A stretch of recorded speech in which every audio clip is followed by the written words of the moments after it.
Halo, eh, kedengeran nggak suara saya? Halo,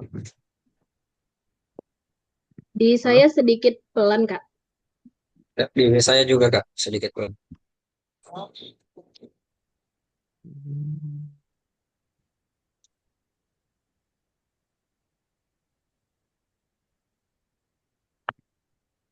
Hmm,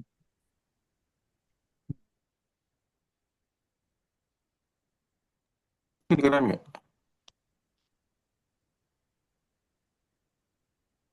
Halo?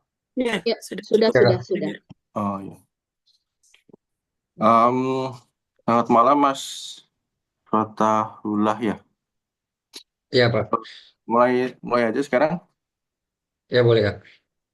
Eh, Tolong perkenalkan diri Mas Rotahullah dan background pendidikan. Terus sekarang eh, mau ini kemana? Ya, baik, Bismillahirrahmanirrahim. Assalamualaikum warahmatullahi wabarakatuh. Terima kasih atas kesempatannya Bapak Ibu yang saya hormati. Perkenalkan, nama saya Fatahullah, biasa dipanggil Fata. Saya berasal dari Desa Soki, Kecamatan Belo, Kabupaten Bima, Provinsi Nusa Tenggara Barat. Dan latar belakang pendidikan saya, S1 di bidang agribisnis di Fakultas Pertanian Universitas Muhammadiyah Makassar, S2 di bidang ekonomi pertanian di Fakultas Pertanian Universitas Brawijaya. Saat ini saya sedang menjalankan Tridharma Perguruan Tinggi di Universitas Cordova yang ada di Kabupaten Sumbawa Barat, Provinsi Nusa Tenggara Barat. Selain itu, saya juga sedang aktif dalam membina komunitas literasi online generasi milenial yang bergerak di bidang pendidikan dan revitalisasi literasi dan juga sekaligus sebagai penasehat dan pendamping kelompok wanita tani lestari dan kelompok pertanian yang berada di bawah naungan rumah produksi. Saat ini saya sedang mengaplai beasiswa LPDP pada program studi doktoral ilmu pertanian di Universitas Brawijaya. Terima kasih. Ya, kenapa kamu pengen lanjut kuliah S3? Baik, saya ingin melanjutkan studi S3 karena ada beberapa hal. Yang pertama, saya ingin melanjutkan kajian keilmuan saya di bidang mitigasi bencana dan adaptasi perubahan iklim yang nantinya akan saya kaitkan dengan komunitas bawang merah pada saat saya melanjutkan penelitian disertasi. Terus yang kedua, eh, saya melanjutkan studi S3 lagi karena tuntutan dari pihak institusi Universitas Cordova yang memang menuntut untuk dosen-dosennya melanjutkan studi doktoral dan nantinya akan kembali ke Universitas Cordova untuk menjalankan Tridharma perguruan tinggi. Terus yang ketiga, selain daripada isu yang memang menjadi marak, yaitu isu perubahan iklim dan mitigasi bencana, baik di tingkat nasional maupun internasional, saya rasa urgent untuk dilakukan, untuk disegera diselesaikan atau di uh,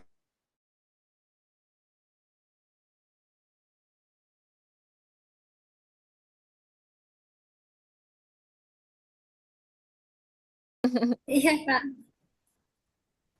Oke, aku mungkin diawali dari kelebihannya dulu lah ya Kak Wike. Ini smile face-nya udah bagus ya. Kak Wike dapat ini pagi apa siang atau Oh, sore? belum ada jadwal Oh belum pasti. ada jadwalnya. Oke, Masih ya. rentang waktu, Sorry Kak. sorry. Ha-ha. Masih rentang waktu ya. Pokoknya kapanpun apa itu namanya kapanpun waktunya di coba dipertahankan energinya itu tetap ini ya tetap dominan di kita gitu karena kalau misalnya dapat siang gitu kan siang kan capek-capeknya orang gitu jangan sampai panelisnya itu ngantuk gara-gara kita ngomongnya kepanjangan belibet nggak semangat nggak antusias gitu nadanya kan kelihatan. menjadi berkesempatan untuk melanjutkan studi S3 dan melakukan penelitian yang berkaitan dengan eh, isu perubahan iklim, saya yakin dan percaya bahwa saya akan berhasil untuk mengimplementasikan.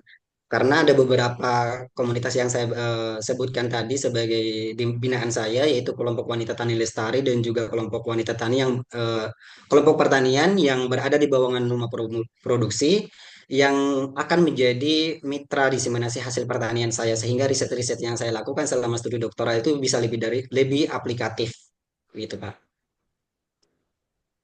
Kalau waktu S2 dulu tesisnya tentang Eh, apa? Saya pada saat S2, saya fokusnya pada minat ekonomi pembangunan pertanian. Dengan tugas akhir saya meneliti tentang isu perubahan iklim. Di Kemarin itu saya melakukan penelitian di Pasuruan, Jawa Timur, Pak. udah aplikasi juga. Alhamdulillah kemarin risetnya dibantu oleh pihak dosen dari Universitas Brawijaya melakukan pengabdian kemarin karena saya juga kemarin itu terlibat langsung dengan beberapa penelitian dosen yang memang fokus penelitian dan pengabdiannya pada isu perubahan iklim dan kami kemarin melakukan pengaplikasian terhadap riset tersebut pada eh, eh, desa organik di Brenjong yang ada di Kabupaten Pasuruan, Kecamatan Trawas. Jadi sekarang cuma pindah pindah risetnya pindah tempat doang. Cuma pindah tempat atau yang membedakan apa sama riset S2? Ya baik, untuk disertasinya saya itu tetap dalam isu perubahan iklim dan namun saya lebih memperdalam pada eksplorasi strategi adaptasi yang dilakukan oleh petani yang ada di Kabupaten Bima, khususnya pada komunitas Sembawang Merah. Dan kemudian saya elaborasikan pada ketahanan pangan dengan menggunakan tiga pengukuran standar FAO dalam hal ini yaitu pengalaman pangan, kerawanan pangan, dan akses pangan. Kemudian pada kesejahteraan juga saya melakukan pengukuran menggunakan aspek ekonomi, aspek sosial, dan juga aspek kesehatan. Terus pada eh, variabel apa? Saya juga mengelaborasikan pada perubahan sosiodemografi dengan pengukuran pada aspek gender, aspek pola migrasi, dan juga aspek pendidikan. Dan itu yang menjadi perbedaan dari studi S2 saya kemarin, Pak. Yakin berhasil karena nggak terlalu luas itu background penelitiannya. Saya yakin dan percaya Saya yakin dan percaya bakalan berhasil, Pak, karena di samping saya juga berasal dari daerah di Kabupaten Bima. Jadi ketika saya melakukan penelitian dan mengambil data, itu saya bisa menyesuaikan dengan bahasa mereka pula. Sehingga apa yang saya sampaikan, tersampaikan, dan apa yang mereka sampaikan ke saya bisa tersampaikan. Sehingga data yang saya butuhkan itu bisa valid, Pak. Itu kan kamu ambil datanya dari apa aja tadi? Berdasarkan apa?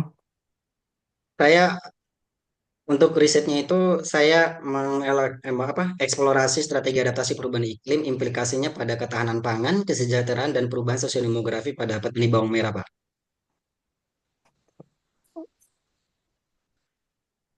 Terus itu supervisornya siapa? Supervisor. Alhamdulillah saat ini saya sudah punya supervisor Pak, yaitu Bapak Profesor Dr. Insinyur Nufil Hanani ARMS, kemudian Ibunda Dr. Insinyur Suhartini MP, yang dimana kedua dosen ini memiliki latar belakang penelitian pada isu perubahan iklim, ketahanan pangan, dan juga sumber daya alam dan lingkungan, Pak. Paper terakhirnya beliau apa? Tahu nggak? Atau Bagaimana, Pak? paper terakhir yang ditulis sama beliau? Tahu nggak? Itu tentang apa?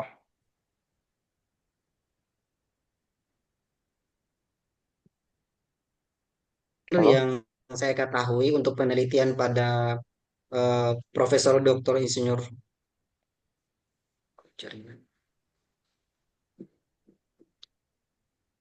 maaf Pak, jaringan. Hmm. Halo? Ya, iya, Ya, baik. ya. Terakhir yang saya ketahui untuk penelitian dari Profesor Dr. Insinyur Novil Hanani ARMS, beliau meneliti tentang strategi adaptasi petani melon di tengah ancaman perubahan iklim yang berkaitan dengan greenhouse, Pak. Jadi petani yang melakukan adaptasi pada greenhouse dan tidak kemudian dikaitkan dengan isu perubahan iklim dan ketahanan pangan. Itu cuma isu greenhouse. Jadi eh, kalau apa namanya background penelitiannya yang disertasi kamu apa? Saya bergerak penelitiannya untuk disertasi saya itu pada isu perubahan iklim dan dikaitkan juga dengan ketahanan pangan, kesejahteraan, dan perubahan sosiodemografi, Pak. Namun pada saat saya menyajukan proposal pada saat itu dan berdiskusi dengan beliau-beliau, dan beliau memang tertarik untuk melakukan penelitian tentang isu perubahan iklim yang dikaitkan dengan petani bawang merah yang ada di Provinsi Nusa Tenggara Barat, Bu. Sehingga saya didukung penuh untuk segera melakukan penelitian disertasi terkait dengan itu, Pak. Hipotesanya? Hipotesanya bahwa untuk dugaan sementara yang saya gunakan pada disertasi tersebut bahwa strategi adaptasi yang dilakukan oleh petani bawang merah itu mampu meningkatkan ketahanan pangan, kesejahteraan, dan juga perubahan sosiodemografi. Kurang lebih seperti itu, Pak, untuk hipotesisnya. Dasar teorinya? Dasar teorinya, aduh, saya lupa. Mohon maaf, Pak, saya lupa. Hah, nggak apa-apa. Jadi ini aja dipikir dulu bentar.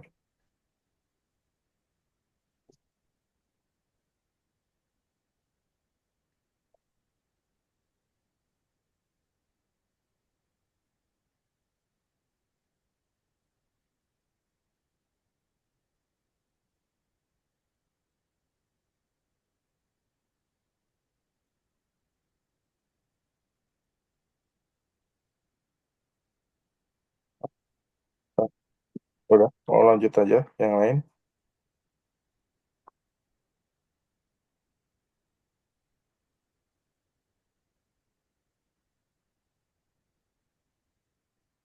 Ya.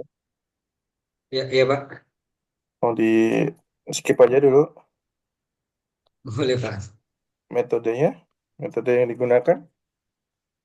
Jadi saya menggunakan metode yang pertama itu apa lagi? Yang berkaitan dengan faktor-faktor yang mempengaruhi ketahanan faktor-faktor yang mempengaruhi petani bawang merah dalam memutuskan untuk melakukan strategi adaptasi, yaitu saya menggunakan analisis regresi probit. Kemudian pada dampak adaptasi perubahan iklim terhadap ketahanan pangan, saya menggunakan analisis propensity score matching atau PSM, di mana ketahanan pangan ini saya ukur menggunakan tiga indikator yang digunakan oleh FAO, yaitu akses pangan, pengeluaran pangan, dan konsumsi pangan. Terus yang ketiga, dampak strategi adaptasi perubahan iklim terhadap perubahan sosiodemografi dan kesejahteraan petani. Juga saya menggunakan eh, metode propensity score matching atau PSM, yang dimana kedua variabel ini memiliki perbedaan dari segi pengukuran. Dari segi kesejahteraan, saya mengukurnya dari aspek sosial, kesehatan, dan juga ekonomi. Sedangkan dari segi perubahan sosiodemografi, saya mengukurnya dari aspek gender, kemudian pola migrasi, dan juga pendidikan, Pak. Ini ditulis lokasi penelitian multi stage. Dari NTB ditentukan dua kecamatan, yaitu Belo dan Lambu. Dari dua desa dipilih 150 petani. Terus kenapa respondennya jadi 600? Iya, Pak, karena di Provinsi Nusa Tenggara Barat saya memilih dua kabupaten, yaitu Kabupaten Oh, Bima dan Kabupaten Dompu, Pak. Terus dari dua kabupaten itu dipilih dua kecamatan, yang dimana masing-masing dari kecamatan itu saya memilih dua desa dengan masing-masing satu desa itu 150, sehingga total dari empat desa itu 600 responden, Pak. tuh. Kuesionernya udah disiapin belum? Alhamdulillah saat ini sudah saya siapkan kuesionernya, Pak. Itu pakai analisanya pakai software nggak? Saya menggunakan softwarenya, saya menggunakan analisis data, Pak. Hmm. Ada kemungkinan metodenya gagal nggak? Eh, Berdasarkan pengalaman yang saya Penelitian. lakukan dulu pada saat S2 kemarin, karena saya juga menggunakan pengukuran pada ketahanan pangan, tetapi dari segi hanya menggunakan satu pengukuran dari standar FAO. Dan saya meyakinkan bahwa penelitian itu tidak akan gagal dari segi metode, karena saya akan lebih intens lagi apa untuk melakukan komunikasi terhadap pembimbing-pembimbing saya dan juga supervisor saya sehingga apa yang menjadi kendala dalam penelitian saya itu bisa diatasi segera mungkin, Pak. Karena saya percaya bahwa dosen-dosen yang saya Ya pilih maksudnya sebagai supervisor memiliki kapasitas dan kapabilitas dalam melakukan penelitian itu, Pak. ada backup metode nggak? Gimana, Pak? Ada backup metode nggak? Untuk backup sebenarnya untuk backup metodenya tidak ada, Pak. Cuman untuk software dalam melakukan analisisnya saya menggunakan dua analisis, menggunakan SPSS dan juga Stata. Tetapi saya memilih Stata karena memang lebih efektif dan efisien ketimbang SPSS itu, Pak. Jadi yakin 100% itu metode akan berhasil. Saya yakin 100% Pak karena dosen-dosen saya juga yang saya pilih juga memiliki pengalaman dalam penelitian menggunakan metode tersebut, Pak. Hmm. Apakah menjamin? Saya sangat yakin, Pak, bakalan menjamin, Pak.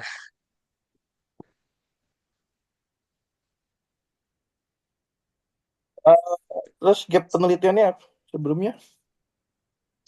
Ya, Gap baik. penelitian. Penelitiannya di penelitian ini dari segi konsep, yaitu pengukuran ketahanan pangan yang menggunakan tiga standar FAO tadi, Pak. Kemudian dari segi kesejahteraan dan kemudian perubahan sosiodemografi.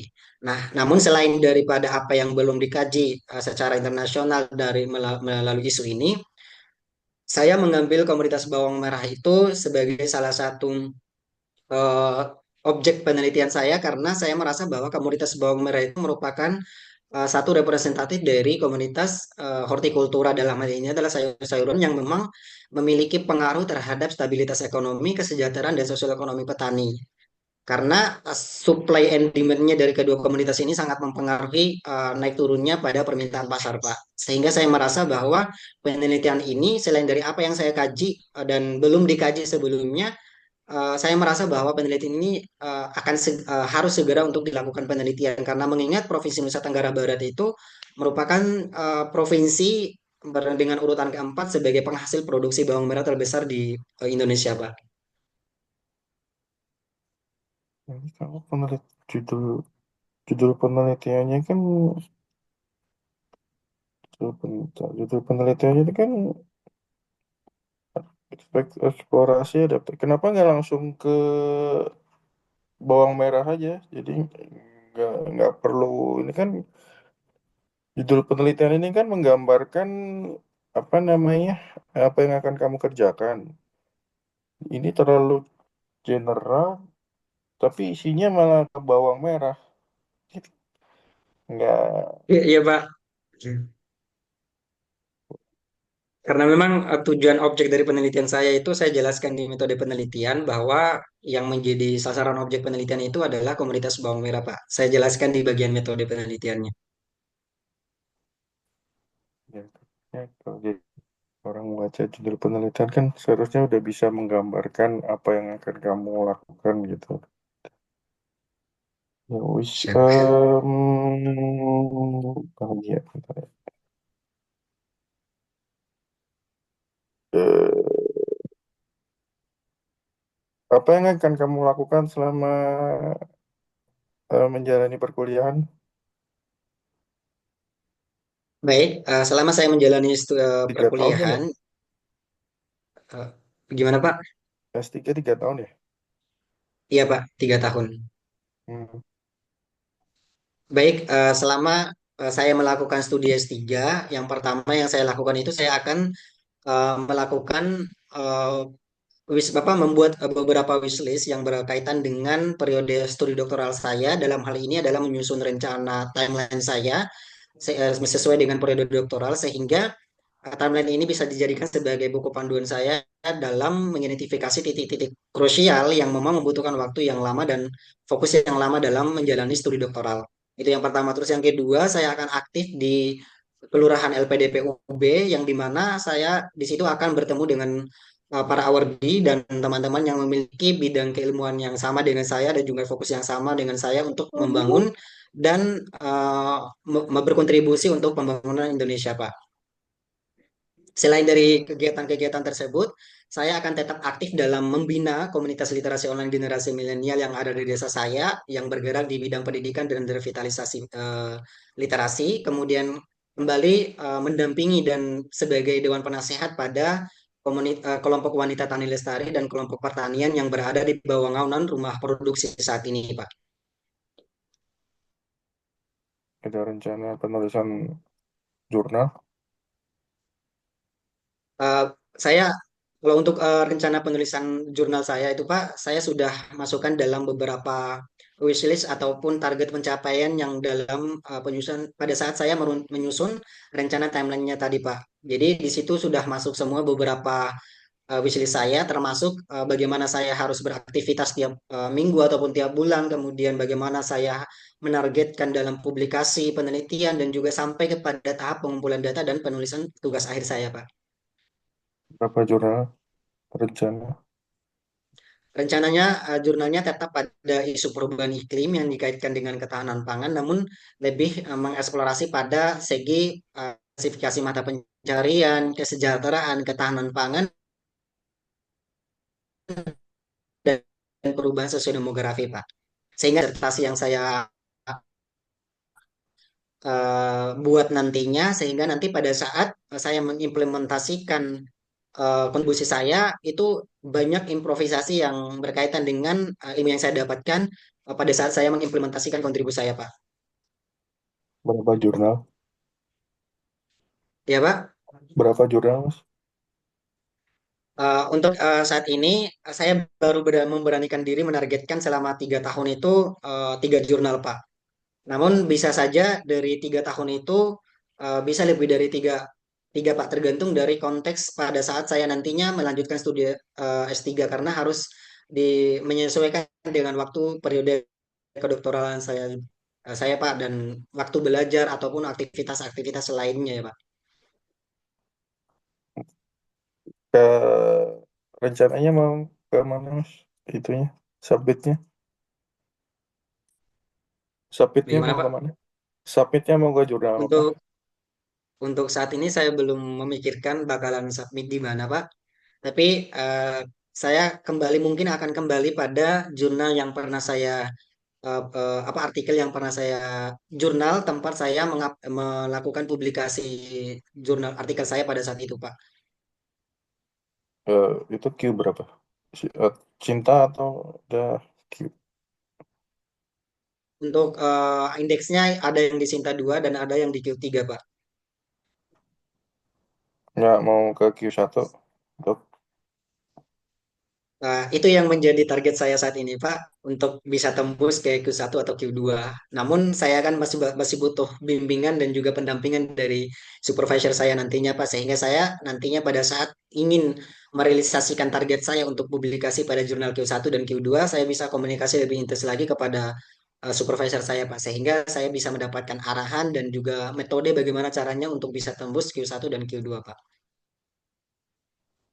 Hmm. Ini percobaan LPDP ke berapa, Mas? Saya untuk LPDP-nya yang kedua kali, Pak. Kemarin gagal di. Kemarin gagal di seleksi substansi, Pak. Oh, terus apa yang jadi refleksi? Yang menjadi refleksinya kemarin, karena pada saat tahap 2 2022 kemarin, saya mendaftar masih menggunakan surat keterangan lulus, Pak. Masih belum menggunakan ijazah, dan juga saya belum punya kejelasan institusi ataupun afiliasi untuk LPDP tidak belum bisa merekomendasikan karena saya belum memiliki kejelasan afiliasi untuk saya tempat kembali mengabdi dan merealisasikan apa yang menjadi kontribusi saya, Pak. Sehingga pada batch kedua ini sudah mendapatkan afiliasi dan saya siap bertarung lagi kembali di batch 1 tahun 2025 ini, Pak. Apakah cuma apakah cuma karena tidak ada afiliasi?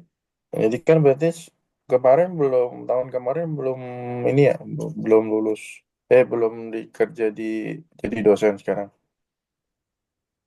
Belum, Pak. atau gimana? Kemarin itu saya daftar di bulan Juni dan baru wisuda di bulan September dan belum mendapatkan pekerjaan pada saat itu. Terus menurut kamu apa yang jadi pembeda kamu dengan yang lain? Kan banyak juga tuh dari S2 ke S3 pasti udah ada yang jadi dosen, udah ada yang jadi peneliti.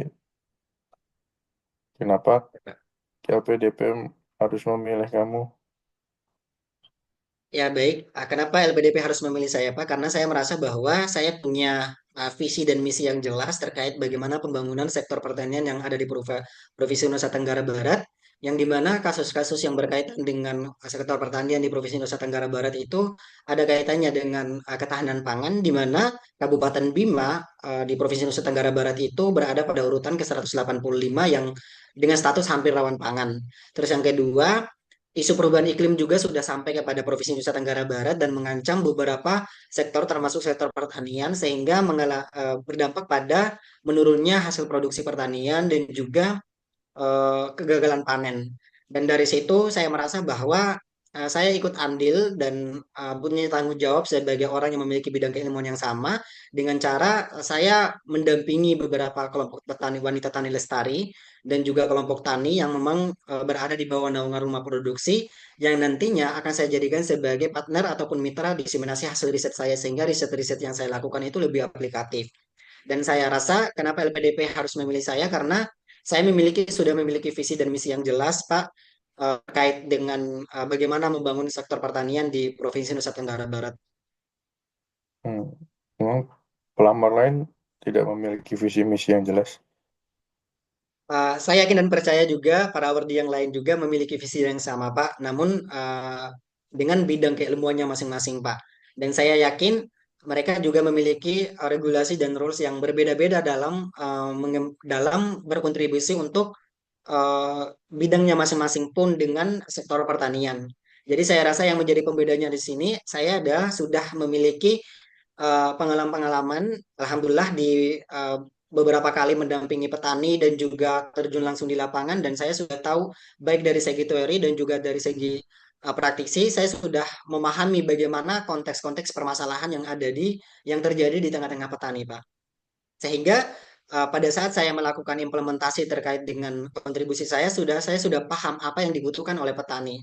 Didukung lagi dengan pada saat saya melakukan penelitian nantinya yang sebagai modal awal saya ataupun modal dasar saya dalam mengidentifikasi lagi apa-apa yang menjadi kebutuhan petani di sana, Pak. Ya, apakah itu yang tantangan korelasinya buat Indonesia apa? Korelasinya buat Indonesia, ada poin SDGs, poin 12, yaitu ada program Zero Hunger yang berkaitan dengan ketahanan pangan. Kemudian ada yang pada poin ke-13, yaitu Climate Action. Dan saya rasa kedua poin ini dalam SDGs ini berkaitan dengan pula punya memiliki korelasi yang sama dengan apa yang menjadi visi misi saya dalam membangun sektor pertanian dan ketahanan pangan.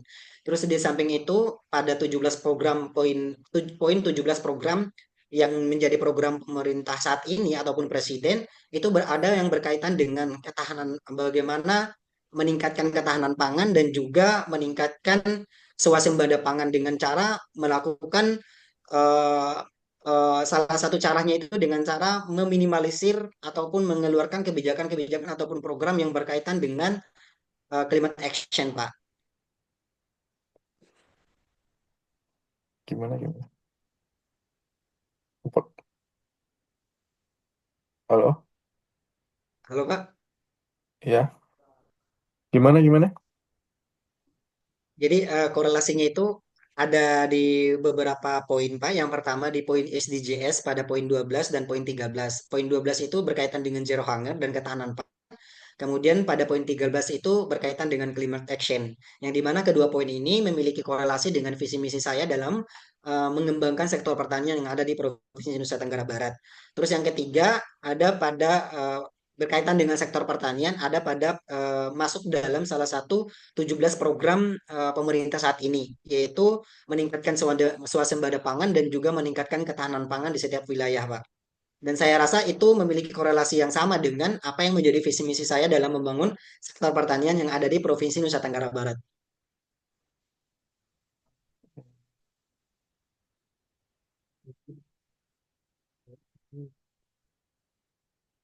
Terus tantangan terbesar dari penelitian kamu apa?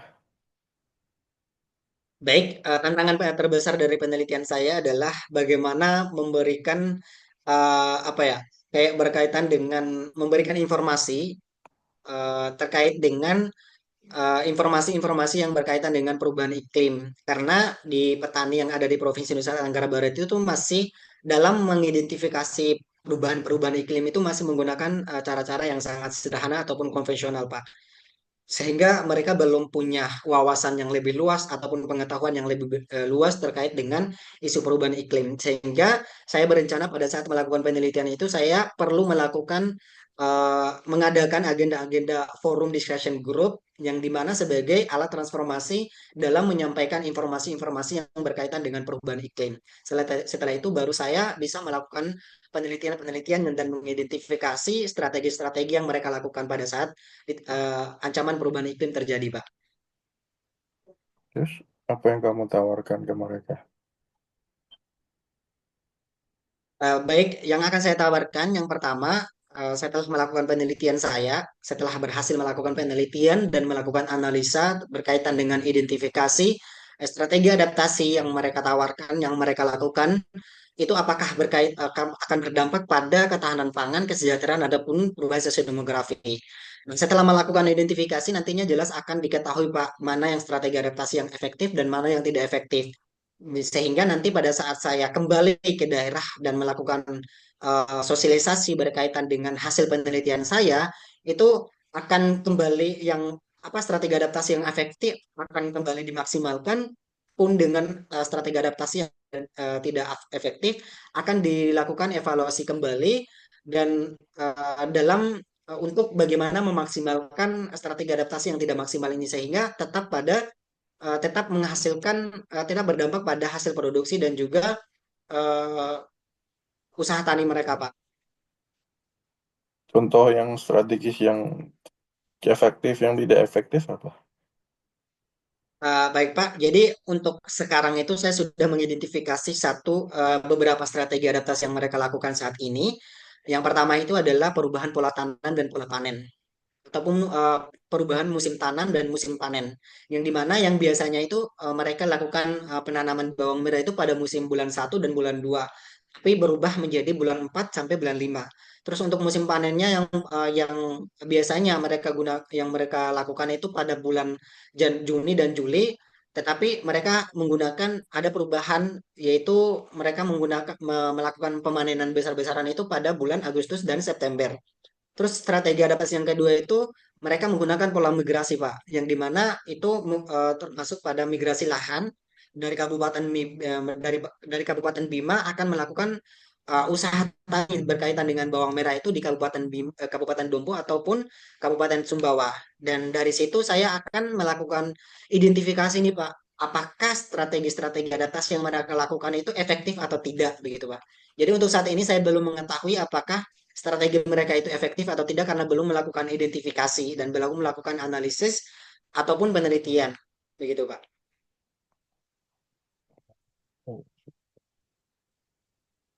Ya sudah, sekarang ke siapa ya?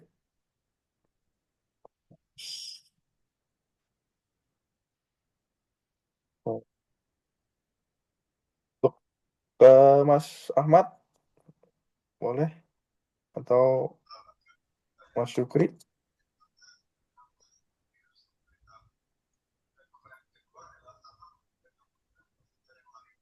Halo? Silakan Mas Ahmad Berizi. Baik, Mas Fatahullah. Panggilannya siapa, Mas? Panggilannya Fatah, Pak. Fatah. Oke, Mas Fatah. Rencana studi lanjut kemana, Mas? Saya berencana untuk melanjutkan studi di Universitas Brawijaya, Pak. Brawijaya. Oke, S2-nya juga Brawijaya juga ya. Benar, Pak. Berarti dengan jurusan yang sama dan prodi yang sama juga, kampus juga sama. Jadi Benar, Pak. apa namanya? Semuanya sama ya. Baik, Mas Fatah. eh, Kenapa mengambil jalur beasiswa LPDP lagi, Mas? Setelah pertama gagal, lalu kemudian mencoba lagi kedua. Karena hari ini kan banyak ya wadah untuk kita melanjutkan studi dan dibiayai sama oleh LPDP, mungkin beda instansi saja yang menyelenggarakan begitu. Kenapa pilihannya tetap LPDP? Baik, saya merasa bahwa saya memilih LPDP karena yang pertama itu dari segi visi dan misinya itu hampir sama dengan visi misi saya, yaitu berkontribusi dan melakukan pelayanan, kemudian melakukan pelayanan dan pendampingan yang berkaitan dengan permasalahan-permasalahan yang ada di daerah saya. Itu yang pertama, Pak. Terus yang kedua, saya memilih LPDP karena saya merasa bahwa para awardi-awardi LPDP yang memiliki kapasitas yang berkaitan dengan bidang keilmuan saya perlu untuk melakukan diskusi lebih banyak berkaitan dengan hal itu, bagaimana kita sama-sama membangun sektor pertanian, khususnya di Mata Garuda NTB, Pak. Karena kemarin sebelumnya, pada saat saya menjadi award di LPDP S2 kemarin, Pak, saya banyak menemukan beberapa teman-teman yang saat ini sudah melanjutkan studi S3 dan memiliki visi dan misi yang sama, tapi dengan konsep yang berbeda, Pak. Jadi saya merasa bahwa agar lebih dekat lagi dengan mereka, saya perlu melanjutkan studi S3 melalui beasiswa LPDP sehingga nantinya bisa berdiskusi dan nantinya akan menjadi partner kolaborasi saya dalam mengembangkan sektor pertanian di Provinsi Nusa Tenggara Barat, Pak. Baik, justru saya melihatnya kalau Mas Fatah lanjut studi S3, ini setidaknya kan 3 atau 4 tahun ya Anda studi. Justru rencana kontribusi Anda itu malah semakin lama, Mas, untuk diterapkan. Kenapa nggak langsung kontribusi saja? Kan nggak harus S3 kalau mau kontribusi ke masyarakat. Ya. Itu ya, ya. Baik, Pak. Alhamdulillah. mm-mm. Oke, silakan Ya, lanjut. baik, Pak. Alhamdulillah saat ini tuh sudah membina beberapa komunitas. Yang satunya di luar dari background pendidikan saya, tapi tetap masuk dalam lintas revitalisasi lingkungan dan juga eh, pendampingan yang berkaitan dengan isu-isu lingkungan, yaitu sasarannya siswa SD, SMP, SMA. Kemudian saat ini juga saya sedang membina dan mendampingi kelompok wanita tani lestari dan kelompok petani yang berada di bawah naungan rumah produksi yang ada di desa saya, Pak. Jadi dari situ, saya dari pengalaman-pengalaman tersebut, saya banyak sekali, kerap kali mendapatkan keresahan dan juga curhatan dari petani yang mereka katakan bahwa mereka sulit dalam mengatasi permasalahan-permasalahan yang berkaitan dengan isu perubahan iklim. Karena saya sebelumnya sudah melakukan kajian terkait dengan isu perubahan iklim dan saya merasa bahwa ikut andil dalam permasalahan tersebut, sehingga saya perlu untuk lebih mendalami lagi berkaitan dengan mitigasi bencana dan perubahan iklim sehingga nantinya saya bisa menyesuaikan dengan keinginan mereka dan kebutuhan mereka, Pak. Dengan ilmu S2 Anda apa nggak cukup itu, Mas? Saya rasa Masuk masih belum cukup, menyelesaikan. Pak. Oke, apa yang Anda harapkan ketika Anda lanjut studi S3 ini?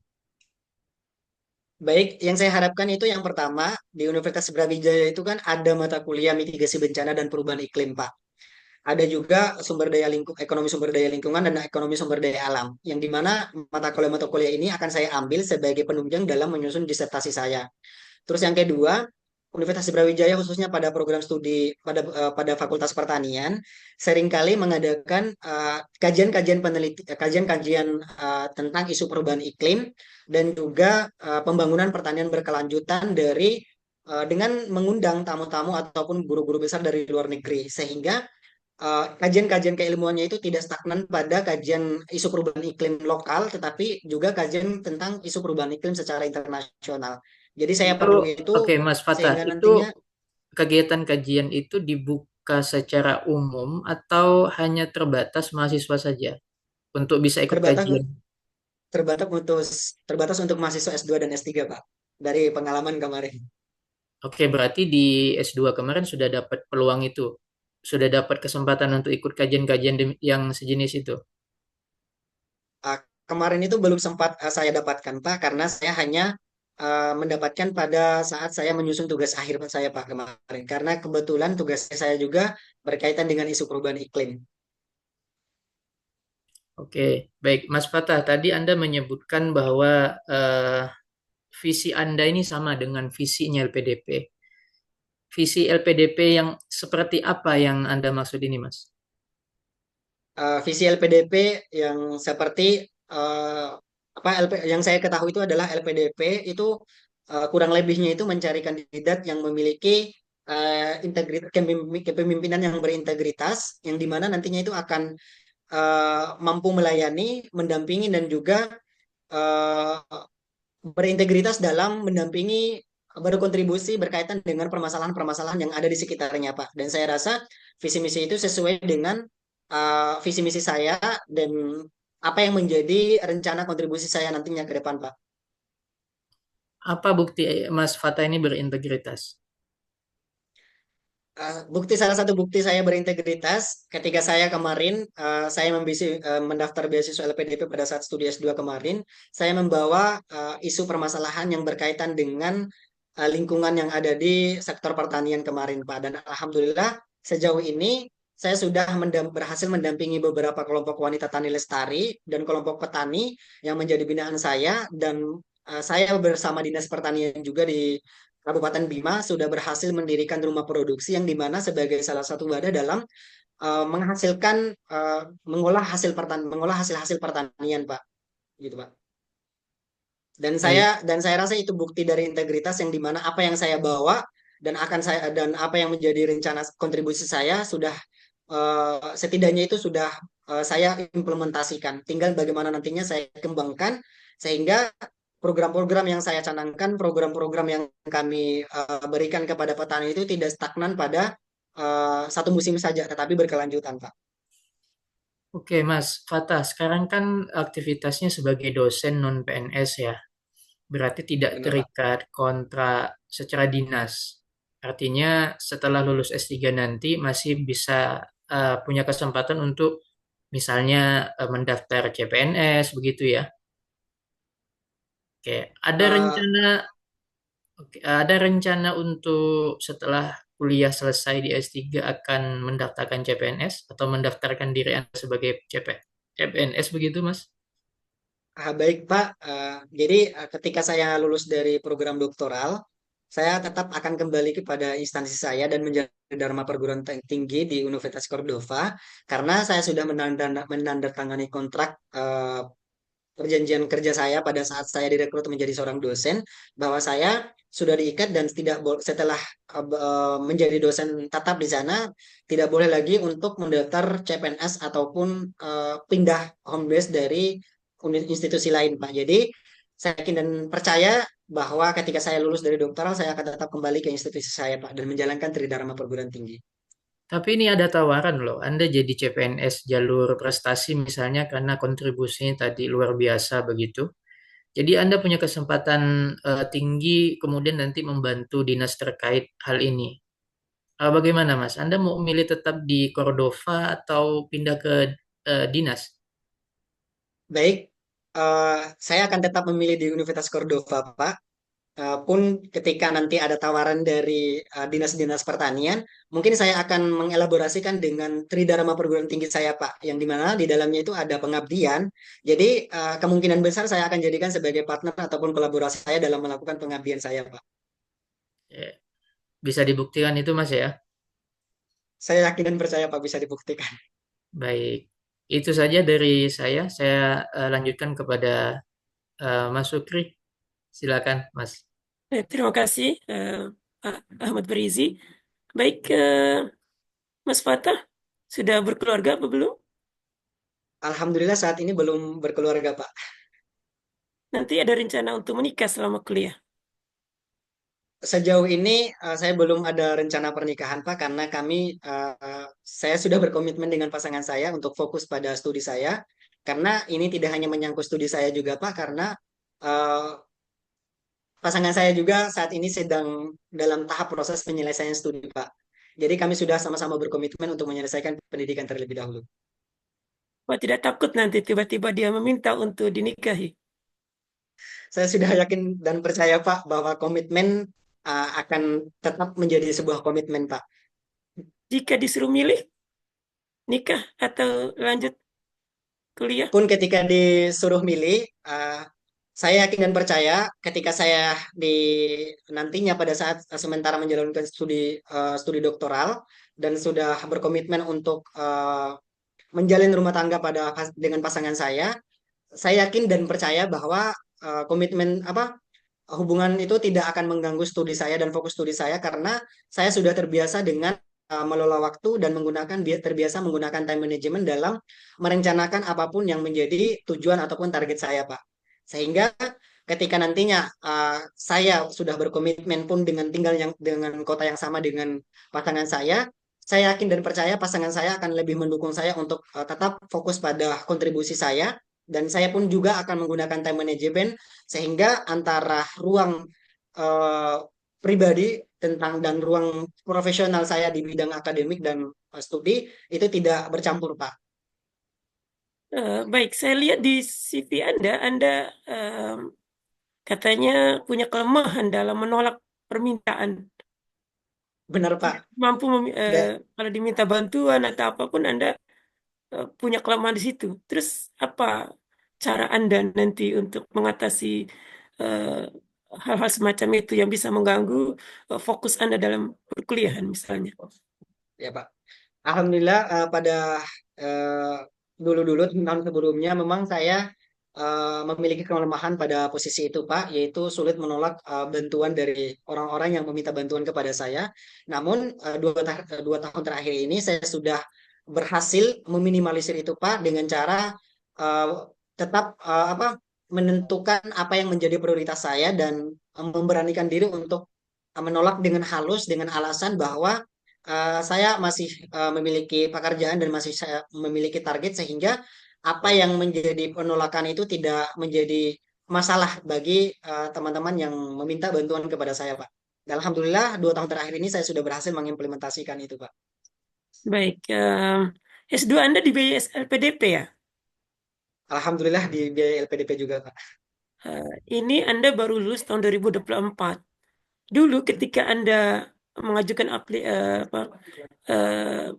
membuat CV untuk mendaftar di LPDP, apa komitmen yang Anda buat? Nanti setelah lulus melakukan apa? Baik, pada saat itu saya berkomitmen untuk bagaimana memaksimalkan kelembagaan pertanian yang ada di desa saya, Pak, dan membangun ataupun bekerja sama dengan Dinas Pertanian dan Dinas Ketahanan Pangan untuk mendirikan salah satu rumah produksi. Dan alhamdulillah saat ini sudah tercapai, Pak. Kami sudah memiliki beberapa baik dari kelompok tani wanita tani lestari dengan 3 kelompok dan 4 kelompok petani yang menjadi binaan kami saat ini dan berada di bawah naungan rumah produksi. Alhamdulillah saya juga eh, apa juga sudah berkolaborasi dengan Dinas Pertanian dan Dinas Ketahanan Pangan untuk mendirikan rumah produksi. Dan alhamdulillah saat ini rumah produksi kami dalam tahap pengembangan dan produk-produknya di dalamnya itu sudah ada beberapa macam, udah lebih dari 5 produk yang dihasilkan, Pak. Saya melihat Anda ini baru lulus tahun 2024, kemudian baru berkontribusi mewujudkan rencana-rencana Anda yang Anda tuangkan dalam waktu S2 Anda untuk dilakukan pasca S2 baru 1 tahun ya, mungkin belum sampai 1 tahun. Terus Anda kemudian ingin melanjutkan S3. Kenapa tidak fokus dulu berkontribusi sebagaimana rencana Anda sebelumnya di S2? Baik, karena rumah produksi dan kelompok petani itu pendampingan dan penasehat dari kelompok tani itu tidak hanya saya, Pak, tapi ada beberapa elemen-elemen yang terlibat di dalamnya termasuk dinas-dinas pertanian. Dan saya rasa pada saat itu kami pernah melakukan forum discussion group berkaitan dengan bagaimana meminimalisir tantangan-tantangan ataupun bagaimana memaksimalkan hasil produksi pertanian yang ada di desa kami. Dan alhamdulillah kebanyakan dari petani pada saat itu mengeluarkan keresahannya berkaitan dengan isu perubahan iklim. Dan saya rasa itu berkaitan dengan rencana saya pada saat studi S2 dan juga saat ini sampai sekarang itu bagaimana meminimalisir ancaman-ancaman perubahan iklim itu sendiri. Karena kita tidak bisa menghindari atau tidak bisa keluar dari ancaman perubahan iklim itu selain kita beradaptasi untuk bagaimana memaksimalkan usaha tani ataupun memaksimalkan hasil produksi pertanian di tengah ancaman perubahan iklim itu, Pak. Begitu. Dan itulah yang membuat Oke. saya mengambil keputusan untuk segera melanjutkan studi S2 karena saat ini pun ancaman perubahan iklim itu bukan hanya skala regional ataupun nasional, tapi sudah menjadi skala internasional, Pak. Oke, baik. Selama Anda kuliah di S2, kesulitan apa yang Anda hadapi? Baik, kesulitan kemarin itu dari segi bahasa sih, Pak. Karena sebelumnya pada saat S1 itu saya kuliah di Universitas Muhammadiyah Makassar, dan yang notabene-nya bahasa dan juga adaptasinya itu berbeda antara budaya ataupun bahasa di Makassar dan budaya ataupun bahasa di Jawa. Yang dimana pada saat itu saya beradaptasi sekitar kurang lebih 2 minggu pada saat itu, dan alhamdulillah saya berhasil di minggu ketiganya itu saya berhasil beradaptasi dan berkolaborasi dan juga berusaha berbaur dengan mahasiswa dan juga dosen-dosen yang ada di Universitas Brawijaya. Baik, ini saya lihat di CV Anda banyak sekali aktivitas di organisasi. Apakah masih lanjut nanti seperti itu di program doktoral? Alhamdulillah organisasi-organisasi itu saya aktif pada saat S1 Pak, dan itu sudah selesai masanya, dan saat ini saya hanya fokus pada membina komunitas literasi online generasi milenial dan juga mendampingi petani-petani dan rumah produksi yang ada di desa saya Pak. Anda punya tips kalau terkait dengan padatnya perkuliahan di S3, cara membagi waktu Anda seperti apa nanti? Jadi saya pada saat studi S2 dan mungkin nantinya akan saya gunakan pada saat studi S3 itu Pak, alhamdulillah saya menggunakan beberapa strategi Pak. Yang pertama, saya menyusun timeline rinci tiap minggu, yang dimana timeline ini akan menjadi panduan utama saya dalam mengidentifikasi titik-titik krusial yang membutuhkan fokus yang lama dan juga fokus yang lebih selama saya menjalani studi doktoral. Yang kedua, saya akan berkomunikasi secara intens dengan supervisor saya ataupun promotor saya untuk mendiskusikan bagaimana studi doktoral saya, kemudian penelitian-penelitian saya, sehingga ketika terjadinya tantangan-tantangan, saya bisa mengatasinya sedini mungkin. Terus yang ketiga, saya akan tetap merujuk pada timeline saya yang menjadi panduan saya tadi dan berusaha menjaga motivasi saya dengan mengingat beberapa orang-orang yang memang mendukung saya dalam melanjutkan studi S3 saya. Dan terakhir, setiap minggu dan setiap bulan saya akan melakukan evaluasi diri untuk mengidentifikasi dan mengetahui capaian-capaian sudah saya dapatkan di tiap bulan dan tiap minggu, sehingga nantinya saya bisa mengetahui rencana-rencana yang keluar dari rencana awal, saya bisa mengatasinya lebih awal, Pak. Begitu. Yakin bisa laksanakan itu ya? Saya yakin Pak, karena sudah berpengalaman pada saat studi S2 dan saya menggunakan metode tersebut, dan alhamdulillah berhasil saya menyelesaikan studi saya dalam waktu 1,3 tahun. Oke, 1,3 tahun. Oke, baik. Saya lihat di dokumen CV Anda banyak sekali prestasi yang sudah Anda capai. Bisa diceritakan apa yang membuat Anda bisa mencapai prestasi itu? Baik, pada saat itu karena memang visi dan misi saya pada saat itu, pada saat kecil itu tumbuh dan besar di lingkungan pertanian, dan saya memutuskan untuk mengambil studi agribisnis pada Fakultas Pertanian Universitas Brawijaya, Universitas Muhammadiyah Makassar. Dan pada saat semester 1 itu saya sudah merencanakan dan memfilter beberapa organisasi-organisasi yang memang memiliki timbal balik antara saya dengan organisasi tersebut. Yang dimana maksudnya adalah organisasi dapat menjadi wadah untuk bagaimana saya mengembangkan kemampuan saya, potensi saya, dan organisasi itu pun dapat memberikan timbal balik kepada saya dalam artian nantinya ke depan saya bisa menjadikan rujukan dalam mencapai apapun. Salah satunya kemarin pada saat mendapatkan beasiswa PDP itu lahir dari prestasi-prestasi yang saya dapatkan dari organisasi-organisasi tersebut, Pak. Dan alhamdulillah uh, dampak dari keaktifan saya di beberapa organisasi saya itu beberapa saya sudah capai dan sudah saya petik hasilnya, Pak. Baik, bisa disebutkan apa kegagalan terbesar yang pernah Anda temui dalam hidup?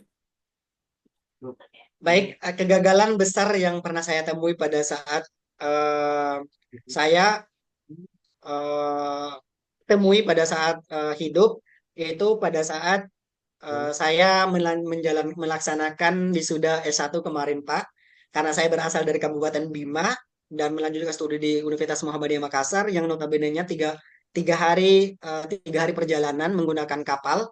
Dan pada saat pelaksanaan proses wisuda, saya tidak berhasil mendatangkan keluarga saya, terutama ibu saya, untuk ikut memeriahkan dan juga merasakan kebahagiaan saya dalam melaksanakan proses wisuda tersebut, Pak. Dan itu Itu saya disebut merasa sebagai, bahwa mengapa itu disebut sebagai kegagalan terbesar, kegagalan hidup? dan saya rasa itu merupakan kegagalan, Pak, karena saya sebelumnya sudah merencanakan bahwa pada saat saya proses wisuda, saya harus mendatangkan keluarga saya karena beliau-beliau tuh sudah berkontribusi besar dalam menjalankan memenuhi impian saya dalam melanjutkan studi pada saat studi S1, Pak. Baik, mungkin ini pertanyaan terakhir ya. Rencana kontribusi yang Anda sudah desain untuk ke depan seperti apa? Baik, tentunya ketika saya setelah menyelesaikan studi, rencana kontribusinya saya akan tetap kembali ke institusi saya dan menjalankan Tridharma perguruan tinggi, di mana itu akan berdampak pada bagaimana meningkatkan reputasi akreditasi dan juga eh, kolaborasi riset-riset untuk institusi saya. Terus yang kedua, dari segi mahasiswa, saya akan mengajarkan mahasiswa-mahasiswa saya untuk lebih peka terhadap isu-isu yang berkaitan dengan petani, sehingga nantinya pada saat masa praktikum nantinya akan saya usaha elaborasikan dengan kondisi-kondisi nyata yang dialami oleh petani yang ada di Provinsi Nusa Tenggara Barat. Terus dari segi pengabdian saya akan tetap menjadikan kelompok wanita tani lestari, kelompok petani dan juga rumah produksi itu sebagai partner ataupun mitra kolaborasi saya dalam melakukan diseminasi hasil riset saya, sehingga riset-riset saya yang saya lakukan itu bisa lebih aplikatif dan sesuai dengan menjadi kebutuhan para petani yang ada di Provinsi Nusa Tenggara Barat. Oke, baik. Demikian ya mungkin Kak Tunjung, kemudian juga Pak Ahmad Berizik, mungkin kita berikan kesempatan untuk closing statement ya, untuk mengakhiri sesi ini. Silakan, ada closing statement. Baik, terima kasih atas kesempatannya Bapak, karena sudah mewawancarai saya pada kesempatan kali ini. Saya mengharapkan bahwa saya bisa diberikan kesempatan untuk melanjutkan studi doktoral menggunakan beasiswa LPDP, mengingat rencana-rencana kontribusi saya itu sangat dibutuhkan oleh petani saya, sehingga kedepannya saya bisa berkontribusi lebih besar lagi dan lebih luas lagi dan berdampak lebih besar lagi untuk petani yang ada di Provinsi Nusa Tenggara Barat. Terima kasih saya ucapkan kepada Bapak, sehat-sehat selalu, Pak. Baik. Oke. Kembali ke RGA mungkin untuk sebelum Nah, sesi feedback dari para mentor. ini baru muncul.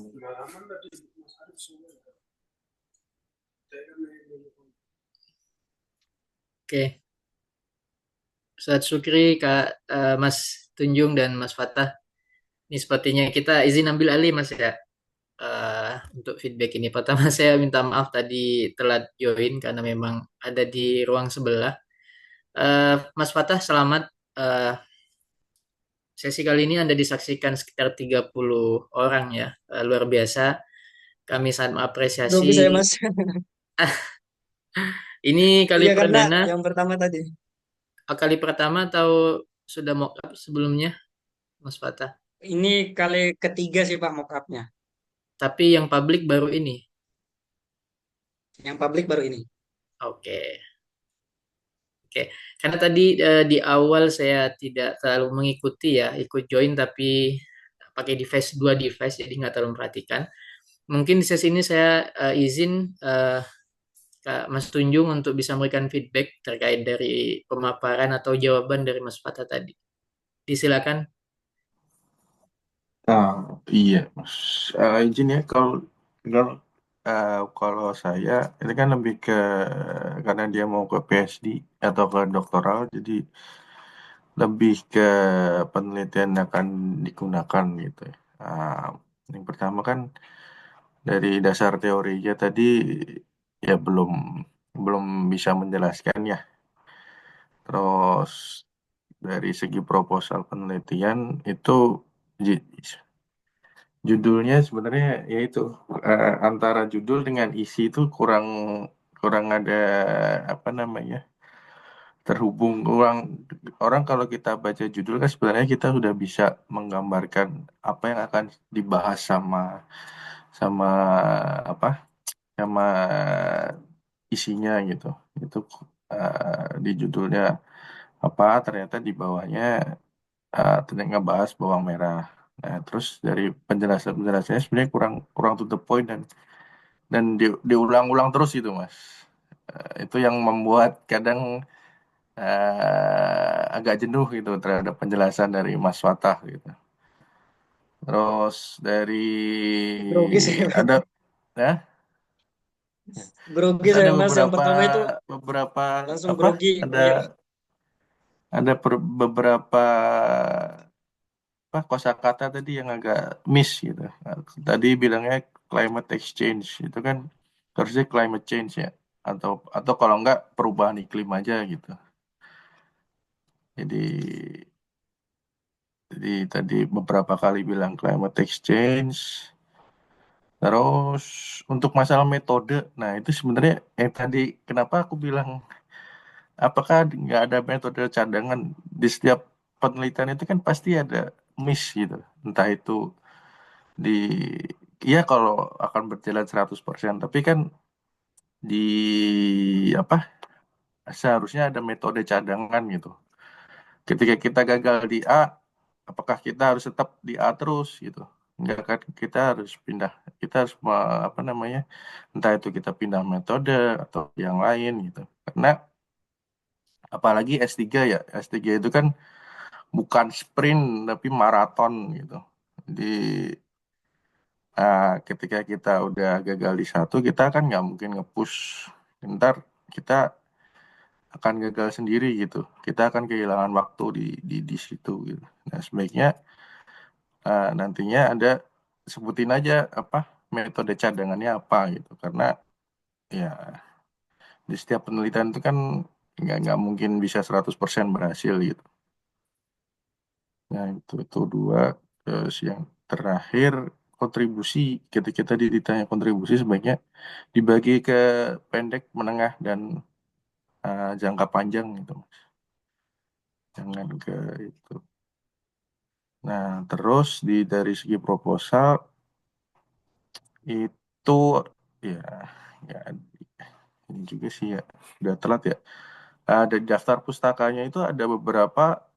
Tadi aku lihat referensinya ada muncul di di bagian awal, tetapi di daftar pustaka nggak ada. Gitu. Jadi kayak di BPS gitu, BPS NTB, tapi di daftar pustakanya tidak tidak menyebutkan BPS NTB gitu. Itu diakses kapan, ininya kapan, tapi ya udah ini kan ya. Nah, terus jurnal, jurnal itu gap penelitian itu Mas Watanya harus tahu gap penelitian sebelumnya itu udah sampai mana dan sekarang Mas Wata mau ngambil apa namanya gap penelitian yang yang mau dilakukan gitu. Jadi kurang nggak terlalu jelas juga apa namanya gap penelitian sama inovasi itu sih sebenarnya poinnya. Nah, itu kurang mendalam gitu. Gitu.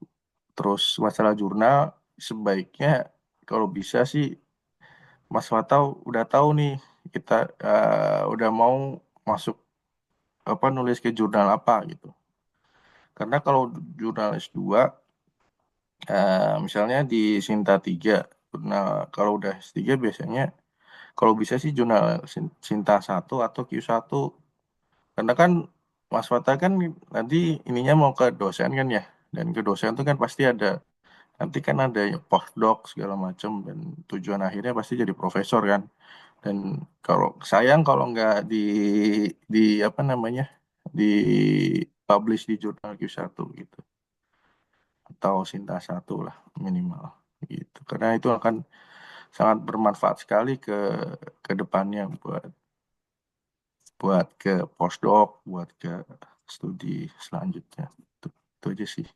Jadi udah tahu nih target jurnal mana yang apa namanya yang akan dituju, dan ketika udah tahu jurnal mana yang dituju, itu kan kita bisa apa namanya cari tahu nih, oh template-nya seperti ini, oh ya, fokus penelitian jurnal itu di sini, jadi kita bisa tahu masuk ke sebelah mana. Udah itu aja sih, dan ya udah. target target jurnal ya, kalau mau 3 ya silahkan, tapi ya apa sih, minimal sih 2 sih mas kalau jurnal S3 biasanya. Ya udah itu aja sih mas. Selanjutnya Baik, terima kasih eh, Kak Tunjung atas feedbacknya. Selanjutnya mungkin Ustaz Sukri bisa memberikan feedback juga. Nanti saya di terakhir aja Ustaz ya. Baik, mungkin sedikit ya. Saya bagian yang terkait dengan psikologis atau ya. eh, Tadi saya berikan beberapa pertanyaan terkait dengan masalah itu ya. Eh, yang menjadi hal penting adalah upayakan jawabannya tidak terlalu self-center ya. Nah, jika tidak terlalu self-center artinya mengungkap. Kalau 5 juta berapa tuh? Gimana jawab? Suara saya masuk ya? Kalau misalnya 5 juta berapa? Suara masuk nggih? Masuk, masuk Ustaz. Oh iya, tapi oke. Baik, jadi suara apa namanya? Jangan terlalu self-center dalam menjawab. Tadi saya pertanyaan misalnya prestasi Anda. Bisa diceritakan terkait dengan sebab-sebab yang membuat Anda sukses. Itu bagaimana Anda menjelaskan dengan fokus pada apa namanya kolaborasi dengan berbagai pihak di luar diri Anda begitu ya. Kemudian juga tentang apa namanya rencana ke depan itu lebih banyak juga tadi sudah lumayan gitu ya berbicara tentang kontribusi-kontribusi yang melibatkan pihak-pihak lain gitu ya. Nah, itu cukup bagus gitu. Cuman nanti perlu jawaban-jawaban yang lebih efektif dan efisien supaya tidak terlalu banyak pengulangan-pengulangan gitu ya. Mungkin itu saja sih. Secara umum cukup bagus. Tinggal upayakan menyusun argumen yang lebih kuat mungkin dan dengan jawaban yang lebih efektif dan efisien. Mungkin itu saja dari saya, Mas Berizi. Baik, terima kasih Ustaz Sukri. Baik, Mas Fatah. Hmm, oke, aku dari teknis dulu Mas ya. Pertama tadi terkait eh, mungkin gestur ya, gestur, eye contact, terus cara komunikasinya menurut aku sudah cukup baik, tetapi nanti lebih ditingkatkan lagi Mas ya terkait itu. Terutama terkait gestur tadi, saya lihat beberapa ketika sesi tanya jawab dengan Mas Tunjung ya terutama, karena saya juga melihat walaupun Anda on cam begitu, saya melihat terlalu nggak tahu mungkin karena ini mock up ya, jadi Mas Fata jadi terlihat santai banget gitu. Aku ngelihatnya karena terlalu santai, jadi kayaknya kurang kurang sedikit di ini ya, diperbagus begitu. Jadi kalau bisa mulai dari gestur tadi, terus kontaknya kalau bisa tetap harus konsisten Mas ya. Maksud konsisten itu walaupun kita hari ini mock up, tetapi kita upayakan kan situasinya seperti kita sedang apa namanya substansi sungguhan kira-kira begitu. Pastinya ini bukan pengalaman yang baru untuk Mas Fata karena memang sudah award di LPDP di S2-nya. Jadi apa namanya sebagai apalagi sebagai alumni baru kemarin banget ya. Jadi masih fresh banget gitu. Mungkin ini hanya sebagai pengingat saja gitu. Barangkali apa namanya itu jadi catatan. Tetap terkait teknis. Terkait substansi, saya tadi di beberapa momen, terutama ketika Mas Tunjung tanya terkait lupa saya novelty atau gap tadi itu ya. Lalu secara spontanitas Mas Fatah menjawab tidak tahu gitu, tetapi dengan gestur yang cukup ya mungkin antara kaget atau apa, tapi saya melihatnya sepertinya tidak apa namanya tidak dalam dalam mode yang serius begitu. Jadi barangkali nanti ada di kondisi yang begitu, Mas Fatah. Oke, kita tidak tahu misalnya atau kita mungkin belum menyiapkan jawaban itu, tetapi tetap kita tunjukkan bahwa kita siap dengan cara ya tidak tidak kelihatan nge-freeze-nya begitu ya. Kan tadi lagi-lagi mungkin karena ini mock up, jadi sampai keluar kata saya nggak tahu gitu. Tetap upayakan Mas Fatah menjawab semaksimal mungkin. Atau kalau memang tidak tahu atau tidak memahami konteks pertanyaan interviewer seperti apa, upayakan tetap kita bisa menjawab. Yang pertama dengan misalnya akui. Yang pertama validasi dulu ya. Baik, terima kasih Bapak atau Ibu begitu. Eh, Terkait pertanyaan Bapak sejauh riset saya sementara ini atau sependek sepengetahuan saya belum terlalu mendalami terkait hal tersebut. Oleh karena itu ini akan menjadi catatan untuk saya pribadi dan akan kemudian saya pelajari lebih dalam. Nah, bisa dijawab dengan jawaban seperti itu agar tetap eh, substansinya itu dapat bahwa Mas Fatah tidak yang nggak tahu banget gitu loh. Tetap menunjukkan bahwa kita itu tetap punya semangat untuk terus belajar kan poinnya itu ya kalau dari sisi psikologi mungkin ya kita tetap menjadi karakter yang mau terus belajar begitu. Jadi ketika ditanya sesuatu hal yang mungkin nggak tahu ya udah nyerah nggak tahu gitu nggak begitu harapannya. Lalu terkait jawaban tadi saya dengar ya beberapa pertanyaan baik itu dari Saya Syukri atau Mas Tunjung. Sepertinya Mas Fatah beberapa kali mengulang jawaban atau mungkin deskripsinya terlalu panjang lebar begitu ya. Sehingga dari deskripsi yang lebar tadi, akhirnya kami pendengar tuh nggak dapat poinnya gitu. Ya mungkin bisa disiasati dengan menggunakan poin per poin ketika menjawab. Misalnya terkait tadi kontribusi misalnya ya bisa disebutkan kontribusi jangka pendeknya apa, jangka menengahnya apa, jangka panjangnya apa begitu.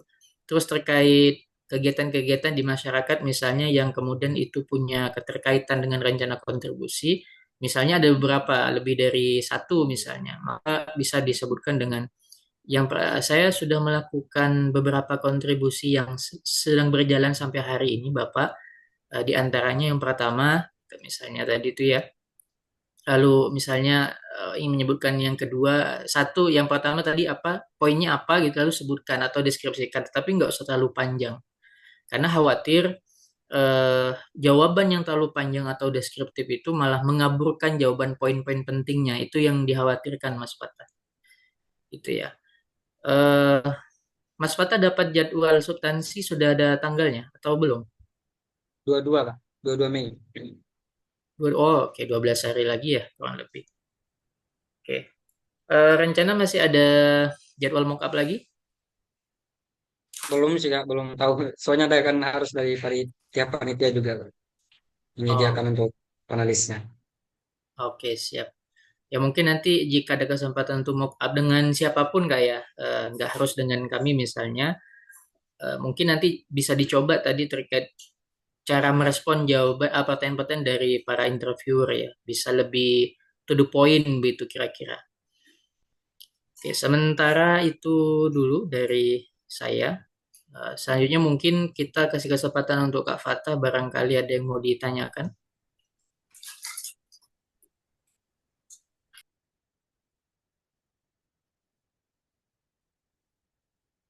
Itu sih Kak, mau tanya terkait, kan tadi kan ditanya tentang kontribusi terus kontribusi Kak. Terus saya jawab beberapa kontribusi yang saya, itu kan hampir beberapa kali kan pertanyaan yang berkaitan dengan kontribusi Kak. Dan saya jawab dengan jawaban yang sama. Dan apakah sikap saya itu tidak menunjukkan bahwa saya itu arogan atau gimana tadi Kak? Itu yang saya takutkan.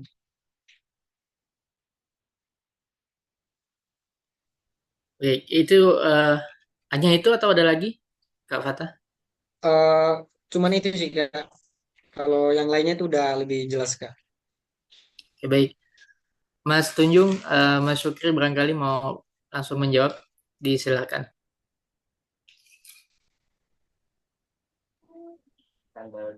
Ya, mungkin sedikit terkait dengan kontribusi. Upayakan menjelaskan tidak terlalu self-center dalam artian menonjolkan kitanya, tapi kemampuan kita berkolaborasi dengan pihak-pihak yang terkait, ya, dengan siapa saja. Jadi bukan menunjukkan diri yang paling gitu, tapi kemampuan kita untuk bersama-sama berkolaborasi dengan pihak-pihak lain itu sih.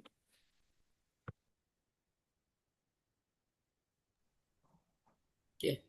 Mas Tunjung barangkali ada yang mau ditambahkan?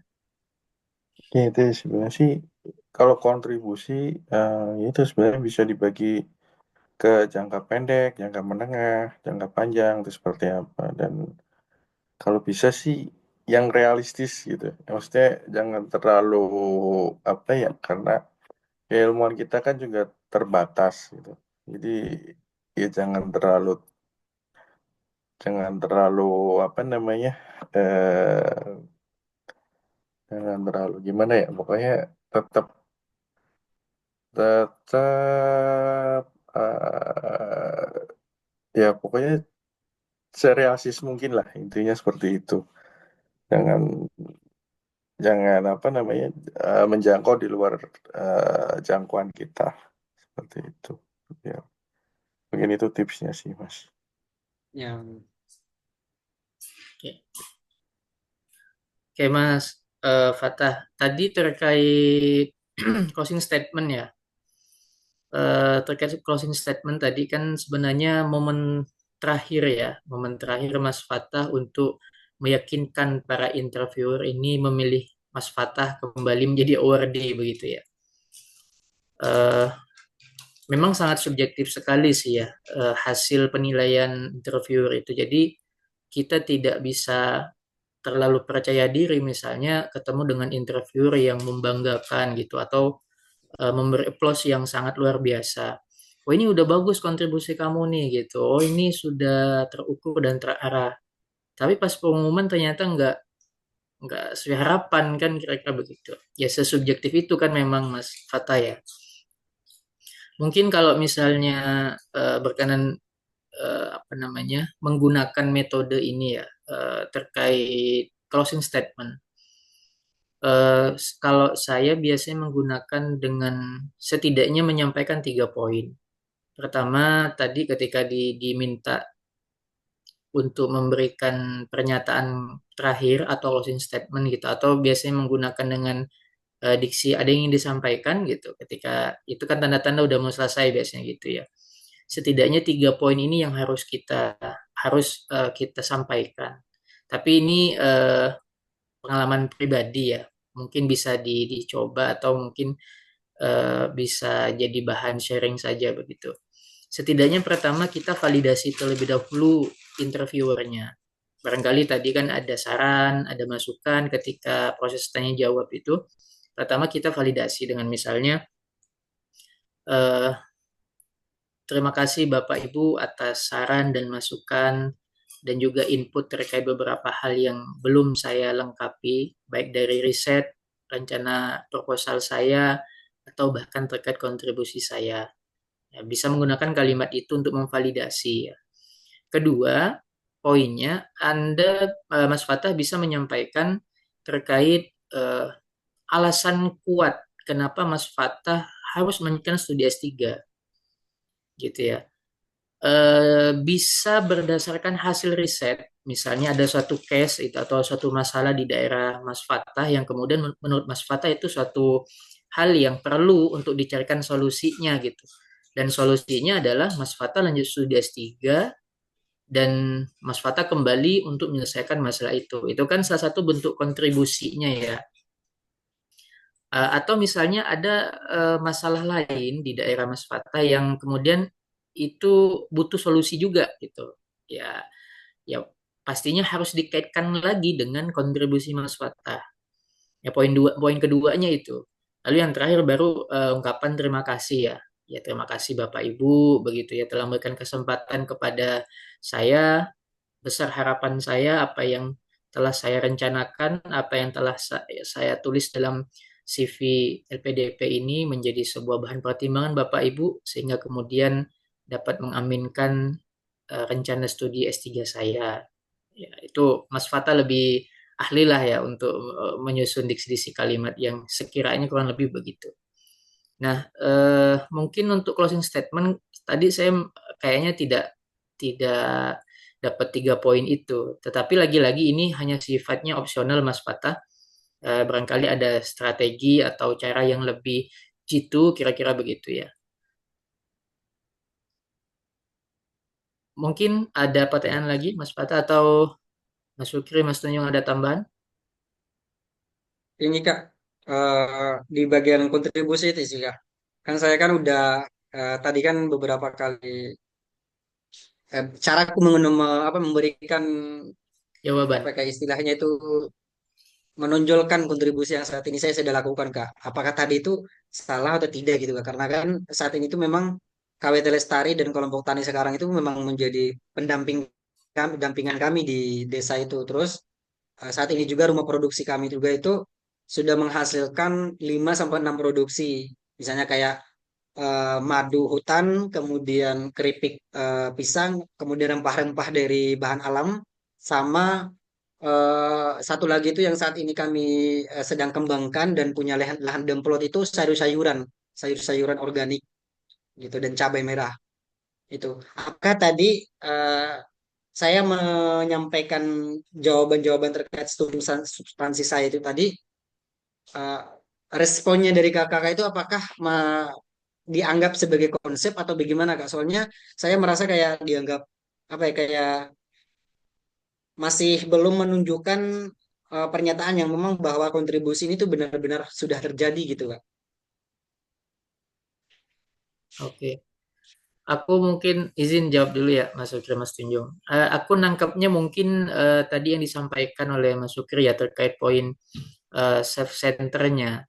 Mungkin saya sekilas, lagi-lagi sekilas tadi, karena memang setengah perjalanan baru join. Aku nangkapnya jawaban Mas Fatah terkait kontribusi itu masih menunjukkan sisi keakuannya begitu. Bukan apa namanya bersama membangun atau bersama dengan kelompok-kelompok yang ada.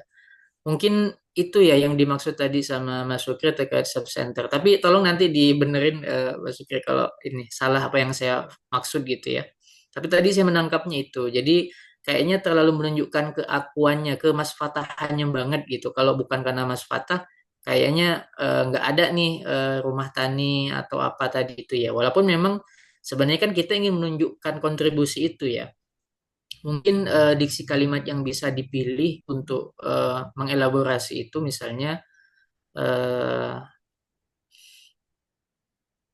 salah satu kontribusi yang saat ini sedang saya lakukan bersama dengan kelompok tani gitu-gitu ya. Jadi upayakan tuh titik tekannya adalah bagaimana Mas Fatah berkolaborasi itu sih poinnya sih menurut menurut aku pribadi.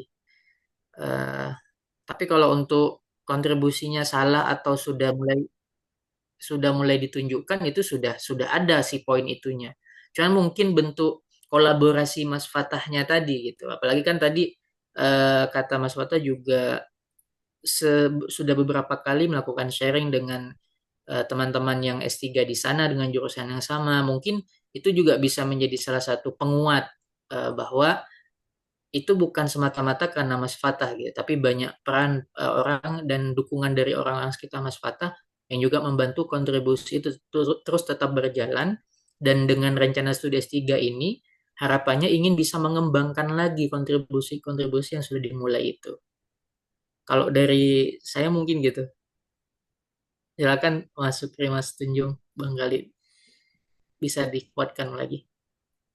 Ya, betul. Tadi sudah disampaikan sama Mas Berizi. Jadi mungkin Mas Fata bisa ngecek juga di apa namanya LPDP ya di postingan LPDP terkait dengan tips untuk wawancara. Memang ditekankan di situ untuk sedikit lebih merendah begitu ya. Dalam artian menunjukkan ada kolaborasi di dalam kontribusi itu dengan misalnya menggunakan kata kami gitu bukan saya gitu itu bagian dari ada sedikit merendah tapi jadi kita pamernya itu tidak terlalu over gitu ya.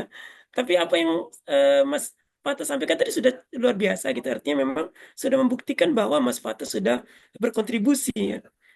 Tadi memang menurut persepsi saya gitu bahwa LPDP kemarin itu menolak Mas Fata karena seperti tadi, karena baru dibiayain oleh LPDP, jadi baru selesai lulus, bahkan belum menerima ijazah, kemudian melanjut ke S3. Mungkin sebelumnya ada janji-janji yang harus dibuktikan dulu gitu dalam bentuk kontribusi itu di masyarakat.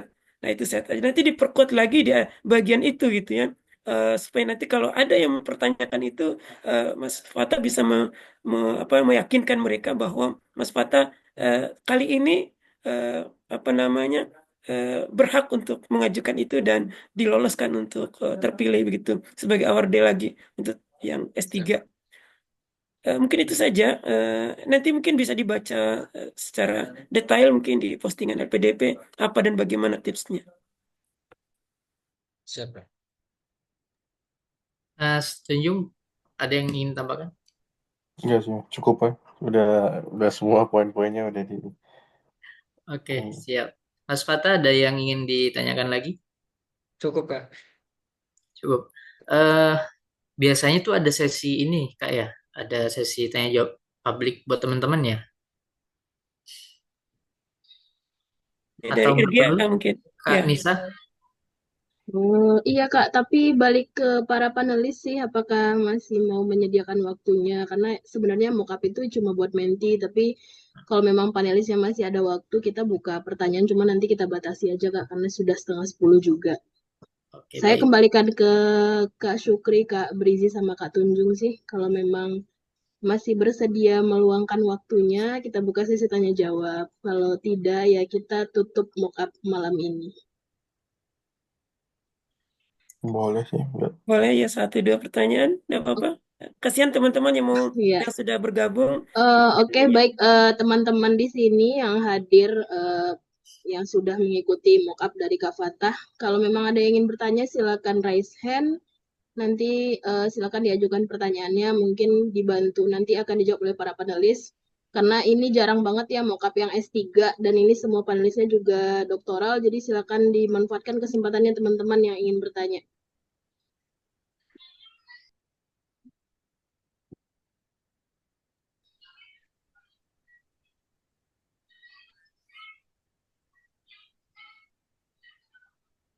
Baik Kak, saya mau bertanya Kak. Nur Wahid. Oke, silakan. Baik.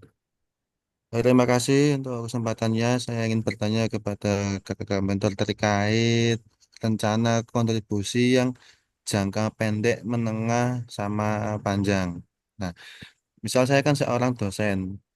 Nah, ketika untuk menjawab pertanyaan kontribusi jangka panjang pendek itu seperti apa perbedaannya? Karena kan ketika kita sebagai dosen, ya mungkin kontribusinya kembali itu berarti mengembangkan Tridharma di perguruan tinggi. Mungkin bisa diberikan pandangan ketika jangka panjang pendek menengah ketika bagi seorang dosen dan kembali ke institusinya. Gitu. Terima kasih.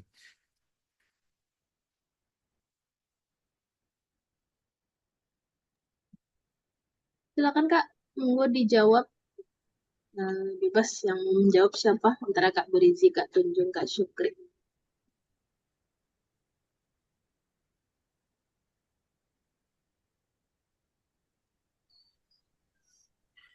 Jadi saling menunggu Kak ya.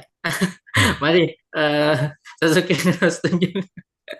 Saya saya hanya bantu Biasanya Mbak sih, Nisa aja.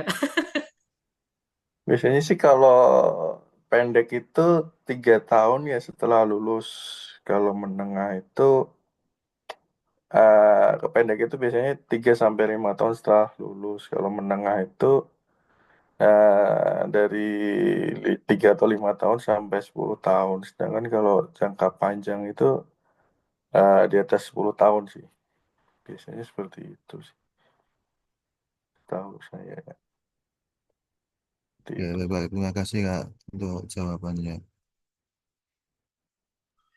Ada Ya, tambahan mungkin dari Kak Berizi atau Kak Syukri? Silakan Kak Syukri. ya, nanti kan disesuaikan dengan desain yang sudah kita buat dari kontribusi. Kan tentu ada beberapa poin yang kita buat ya, baik yang berkenaan dengan eh, tugas kita di kampus maupun di masyarakat. Yang itu kita lakukan pemetaan mana yang jangka pendek, jangka menengah, dan jangka panjang berdasarkan kemampuan, kebutuhan dari sisi waktu, eh, biaya, dan pihak-pihak yang terkait. Jadi besar dan kecilnya target itu kan akan menentukan eh, kebutuhan terhadap waktu gitu ya. Sehingga kita bisa termnya itu bisa disesuaikan. Kalau memang skupnya kecil, tentu jangka pendek yang bisa kita kerjakan dalam waktu yang dekat. Kemudian butuh waktu lebih lama, mungkin jangka menengah, dan jangka panjang itu kita sesuaikan skala-skalanya berdasarkan apa yang memang sudah kita desain gitu ya. Jadi mungkin itu saja sih garis-garis umum yang bisa kita berikan. Masing-masing orang punya tentu desain yang berbeda-beda gitu. Hanya konsep aja yang bisa kita berikan, konsep umum gitu. Ya, terima kasih Kak Sugri untuk jawabannya. Ya, aku sepakat sama Ustaz Sukri ya terkait apa namanya kontribusi, termasuk juga Mas Tunjung tadi lebih spesifik malah terkait range waktunya, mulai dari 3 tahun, 5 tahun lebih sampai 10 tahun lebih gitu ya. Kalau lagi-lagi memang tidak ada template yang pasti. Ini mungkin lagi-lagi kita hanya berbagi cerita ya, Kak Nur Wahid. Kalau Ya, saya pribadi sama sebenarnya tadi kurang lebih sama kayak Sukri. Kita petakan terlebih dahulu mana yang kita anggap eh, jangka pendek. Kalau saya menggunakan dengan jangka pendek itu kembali kepada apa namanya aktivitas hari ini. Misalnya hari ini sebagai dosen ya, maka jangka pendek yang saya akan cantumkan adalah kembali menjadi dosen karena setelah lulus itu kan pasti akan kembali secara otomatis ya iya. lanjut menjadi dosen lagi begitu. Lalu jangka menengahnya, jangka menengah itu bisa dengan sesuatu yang apa namanya program yang kita akan adakan, tetapi itu mempunyai waktu dalam kurun waktu yang terus berkelanjutan, Kak. Misalnya kalau kalau misalnya di masyarakat ya, apa yang bisa kita berikan kepada masyarakat atau mungkin kalau kita sebagai dosen tadi, apa yang bisa kita lakukan di kampus selain memang daripada apa namanya spesifik mengajar ya. Ada suatu poin menarik gitu yang akan Kak Nur Wahid lakukan dalam proses kontribusi jangka menengah itu. Oke, terima kasih Kak Lizzy Oke, saya atas tambahkan dikit. jawabannya. Kalau Ya, mau cari contoh, ya teman-teman para award itu biasa di LinkedIn ya, itu membuatkan itu ya, membuatkan desain rencana kontribusi mereka. Itu ada banyak sekali contoh-contoh yang bisa dilihat dari para awarder ketika mereka PK, itu mereka ada membuat eh, rencana itu. Mungkin oke, demikian terima kasih tambahan. Kak. Oke, siap. Terima kasih Kakak untuk jawabannya. Oke, ini ada pertanyaan dari kolom chat. Hmm, Sepertinya ini perlu penjelasan. Izin bertanya Kak, untuk yang daftar S2, kalau rencananya nanti itu mau jadi dosen, itu idealnya masuk ke jangka panjang bukan ya? Terima kasih. Mungkin Kak Tunjung bisa bantu jawab dulu Kak. Silakan.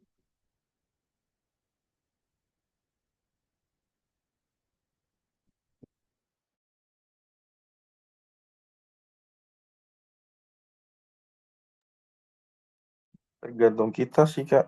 Kalau setelah kita lulus, kita bisa aja langsung jadi ngamar jadi dosen. Kayak kayak kayak Kak Fata itu kan setelah lulus dia langsung setahun 2 tahun bisa jadi dosen kan. Ya itu kan termasuk jangka pendek kan ya. Jadi seperti itu. Jadi tergantung kita mau mau jadi dosennya kapan sih. Seperti itu. Itu cara. Oke. Minta tambahan dari Kak Syukri mungkin Kak. Ada yang mau magister kemudian rencananya kontribusinya untuk menjadi dosen. Apakah itu bisa masuk menjadi rencana jangka panjang? Silakan Kak Syukri.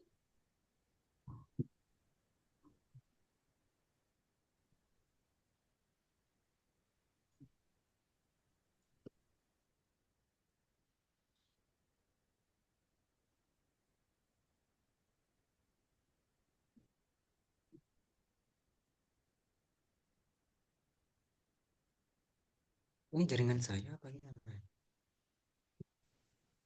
Lalu Kak Syukri.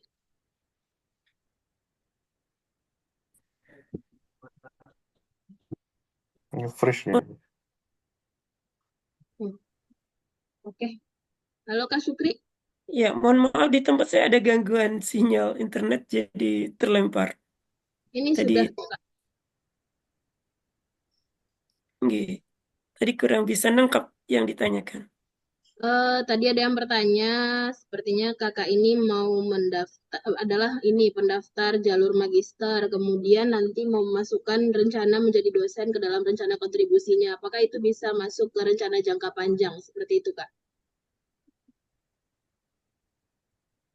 Bisa jangka panjang, bisa jangka pendek, bisa jangka menengah, tergantung dari plot yang dia buat untuk masa depan dia kan gitu ya.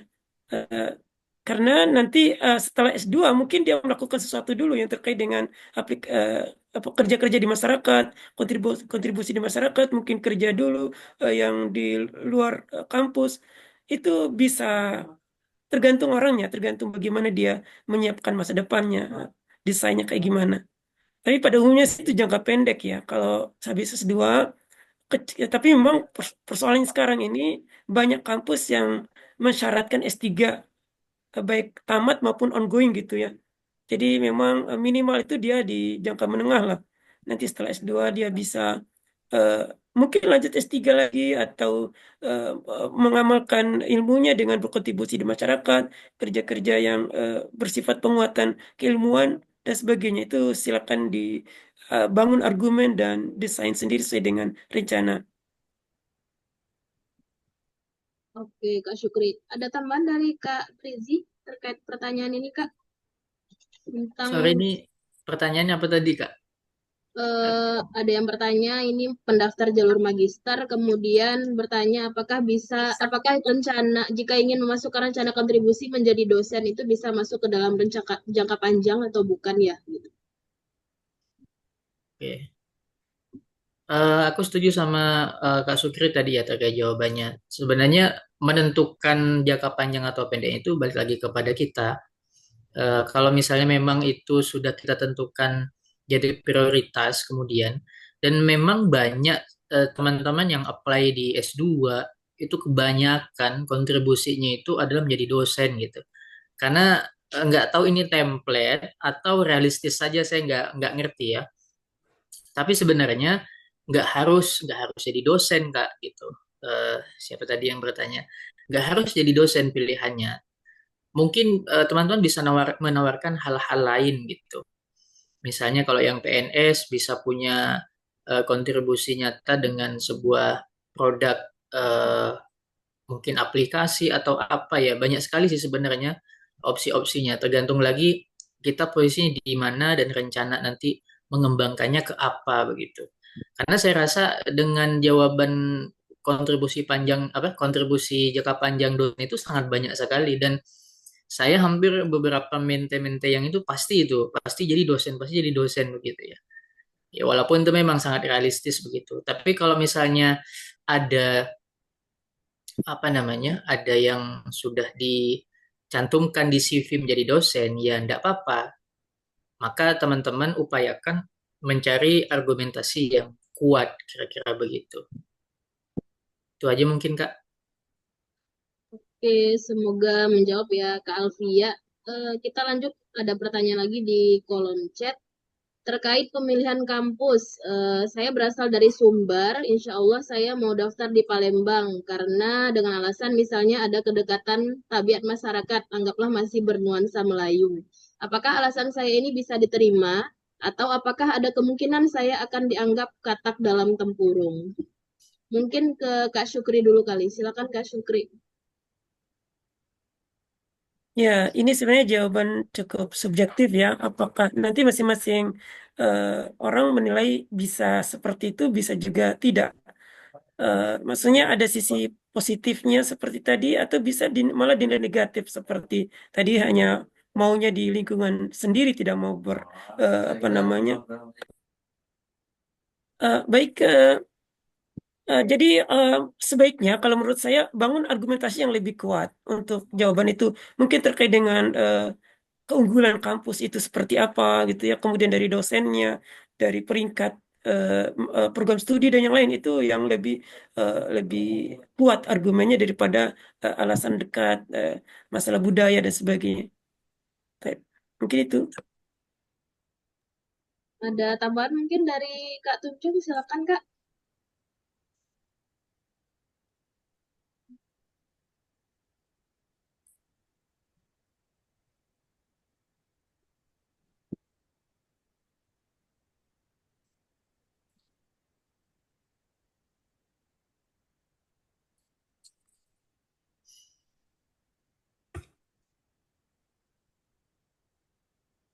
Set berisi.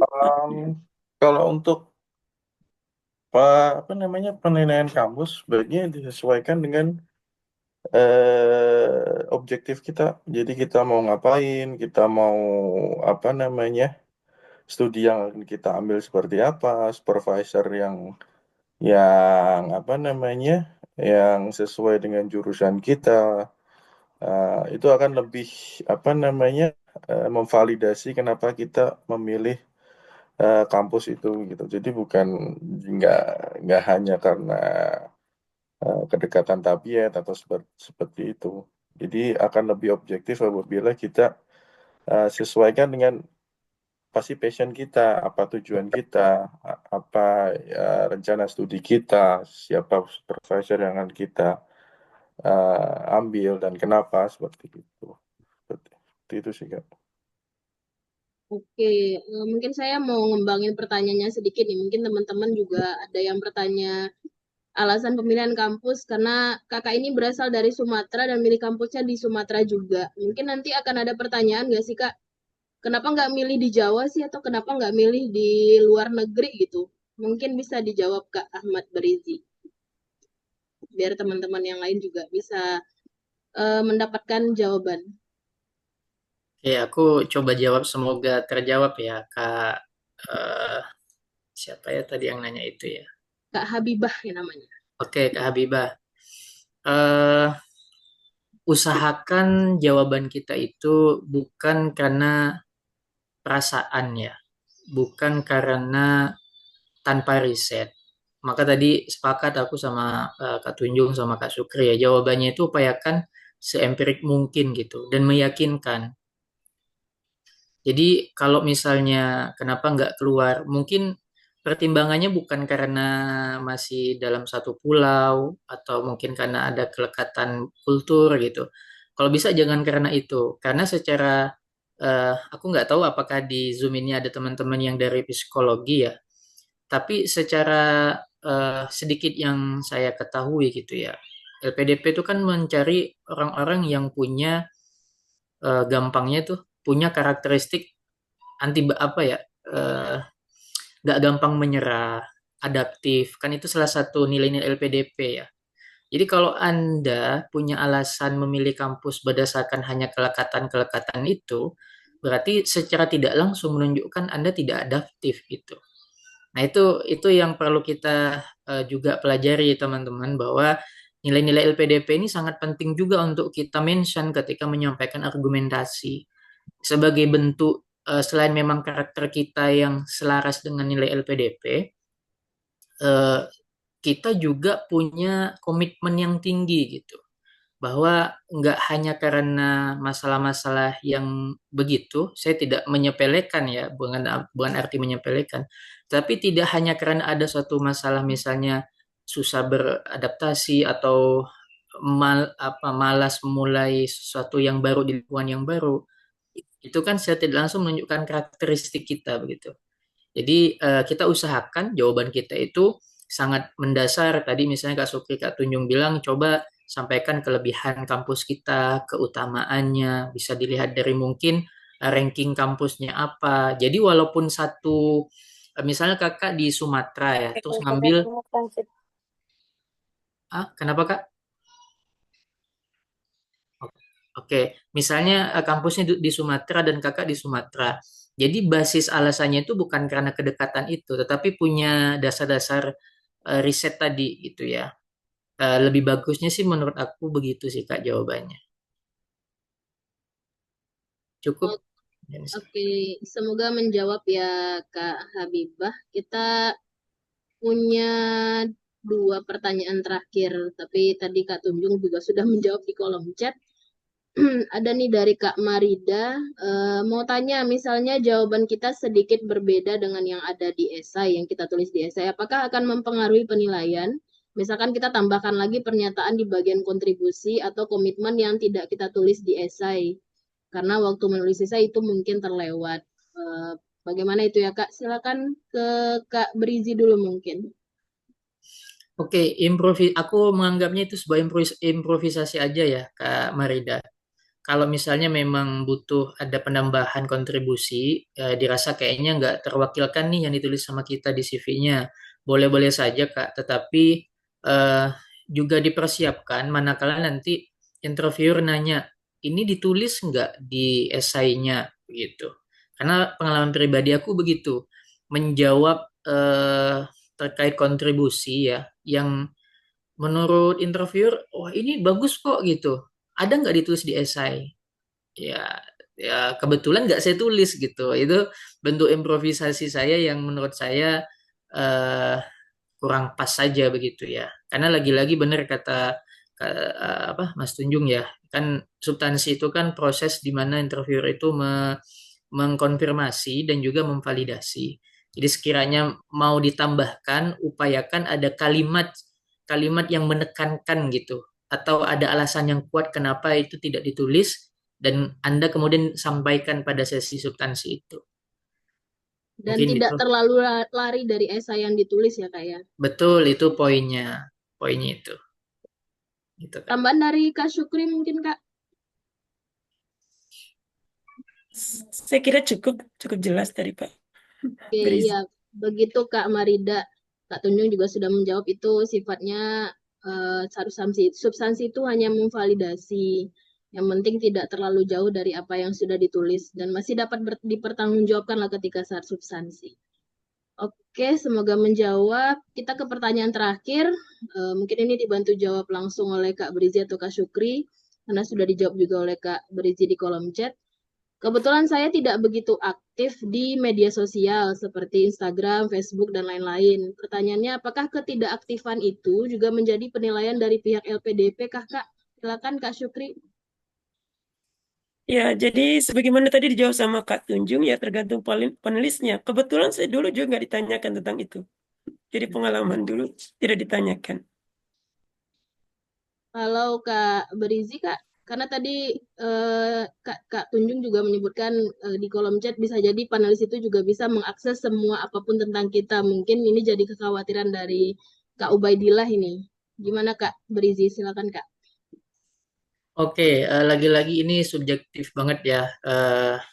Panelisnya mau ngecek apa enggak gitu ya. Tapi kalau misalnya pertanyaannya apakah ketidakaktifan di sosmed itu lalu jadi salah satu penilaian, ya lagi-lagi bisa iya bisa juga enggak gitu.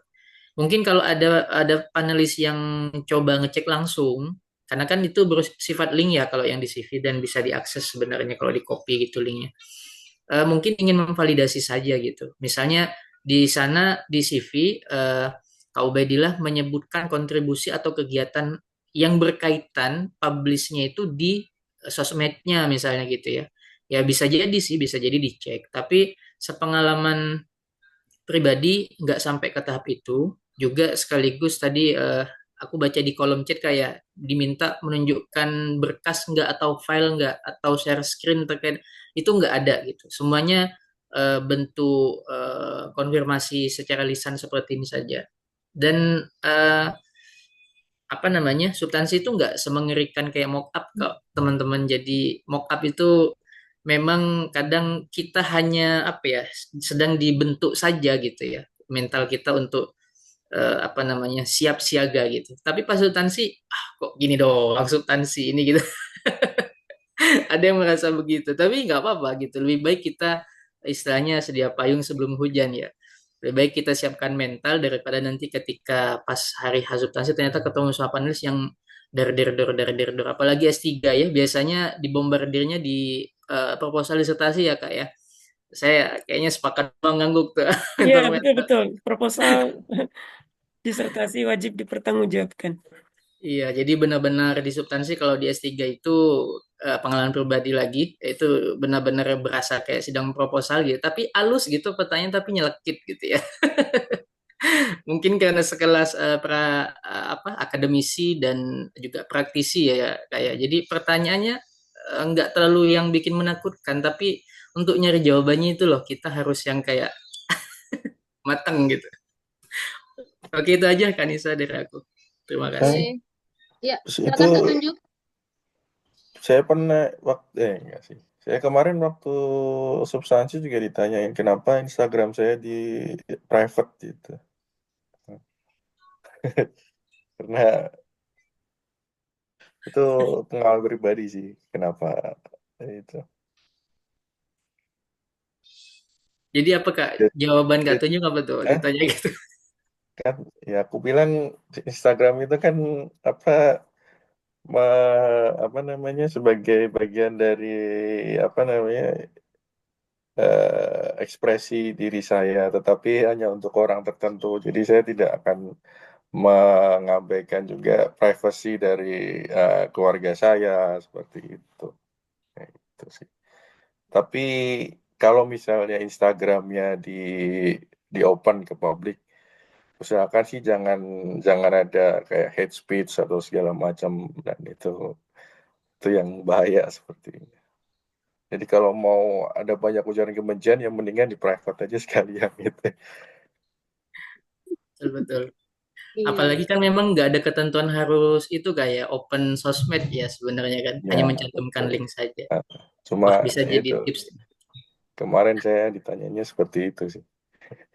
benar-benar. Sama sama kayaknya sama LPDP-nya deh. Sama orang LPDP.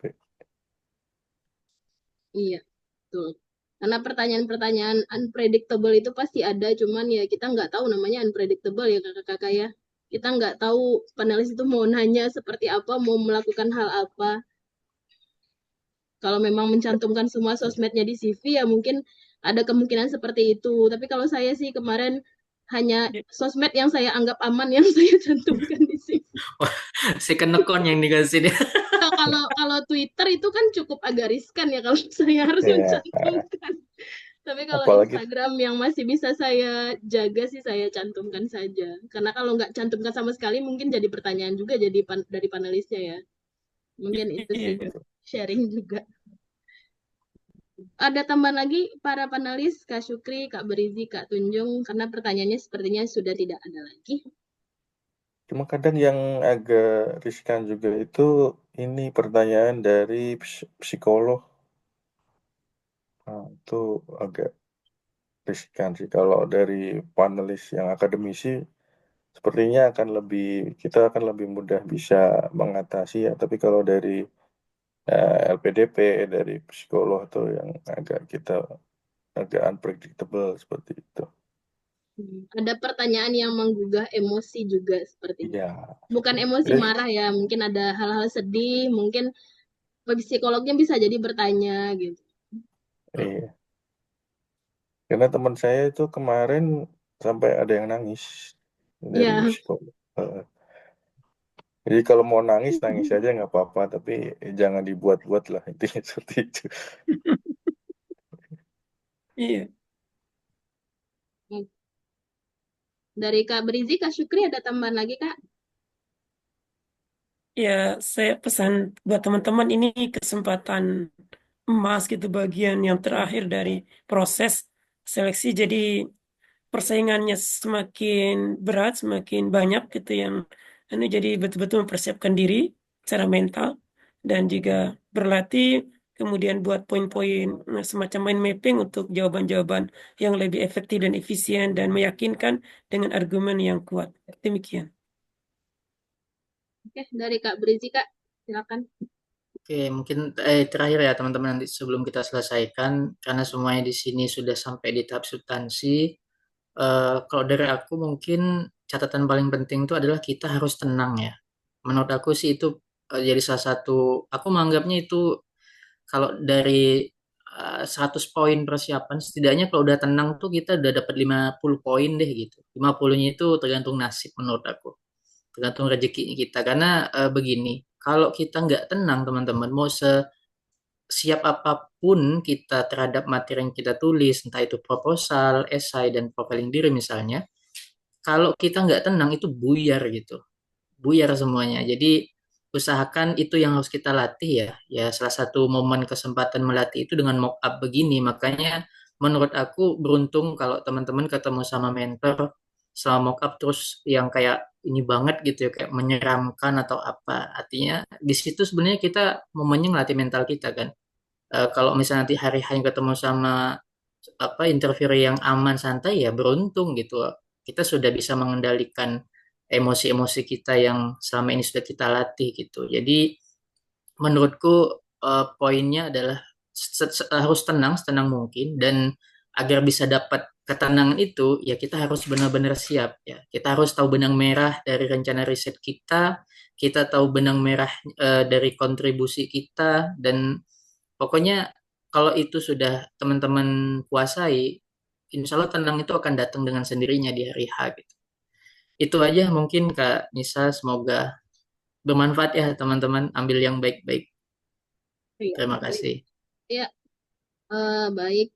Terima kasih para panelis, Kak Tunjung selaku mentor dari Kak Fatahullah dari awal, kemudian dua panelis lagi Kak Brizi dan Kak Syukri sudah bersedia meluangkan waktunya untuk mock up Kak Fatahullah.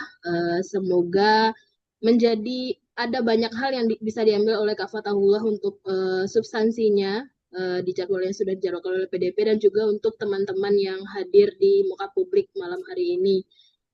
Luar biasa termasuk saya karena saya baru magister juga jadi mendengarkan mockup S3 ini cukup banyak mendapatkan insight-insight yang luar biasa apa yang harus dipersiapkan mungkin ketika nanti juga saya mungkin berencana untuk mengambil S3. Baik, dari saya dari perwakilan RGA, mohon maaf jika ada kesalahan dalam pelaksanaan mockup ini. Kita doakan semoga Kak Fatahullah dan juga yang hadir di ruang mockup pada malam hari ini bisa lancar substansinya dan Allah mengizinkan untuk menjadi awardee di batch 1 tahun 2025 ini. Semoga bisa menjadi awardee yang luar biasa dan mengabdi juga untuk Indonesia tentunya. Baik, saya ucapkan maaf dan terima kasih. Saya akhiri. Assalamualaikum warahmatullahi wabarakatuh. Silakan meninggalkan ruang meeting Zoom-nya teman-teman. Terima kasih kakak-kakak. Terima Terima kasih Kak kasih Ahmad, Kak Kak Nisa. Syukri, Ya, dan Kak Tunjung. Terima kasih banyak ya. saran dan masukannya. Sehat-sehat selalu studinya lancar. Amin. Amin amin. Oke, Terima kasih. barakallah. Siap. Amin.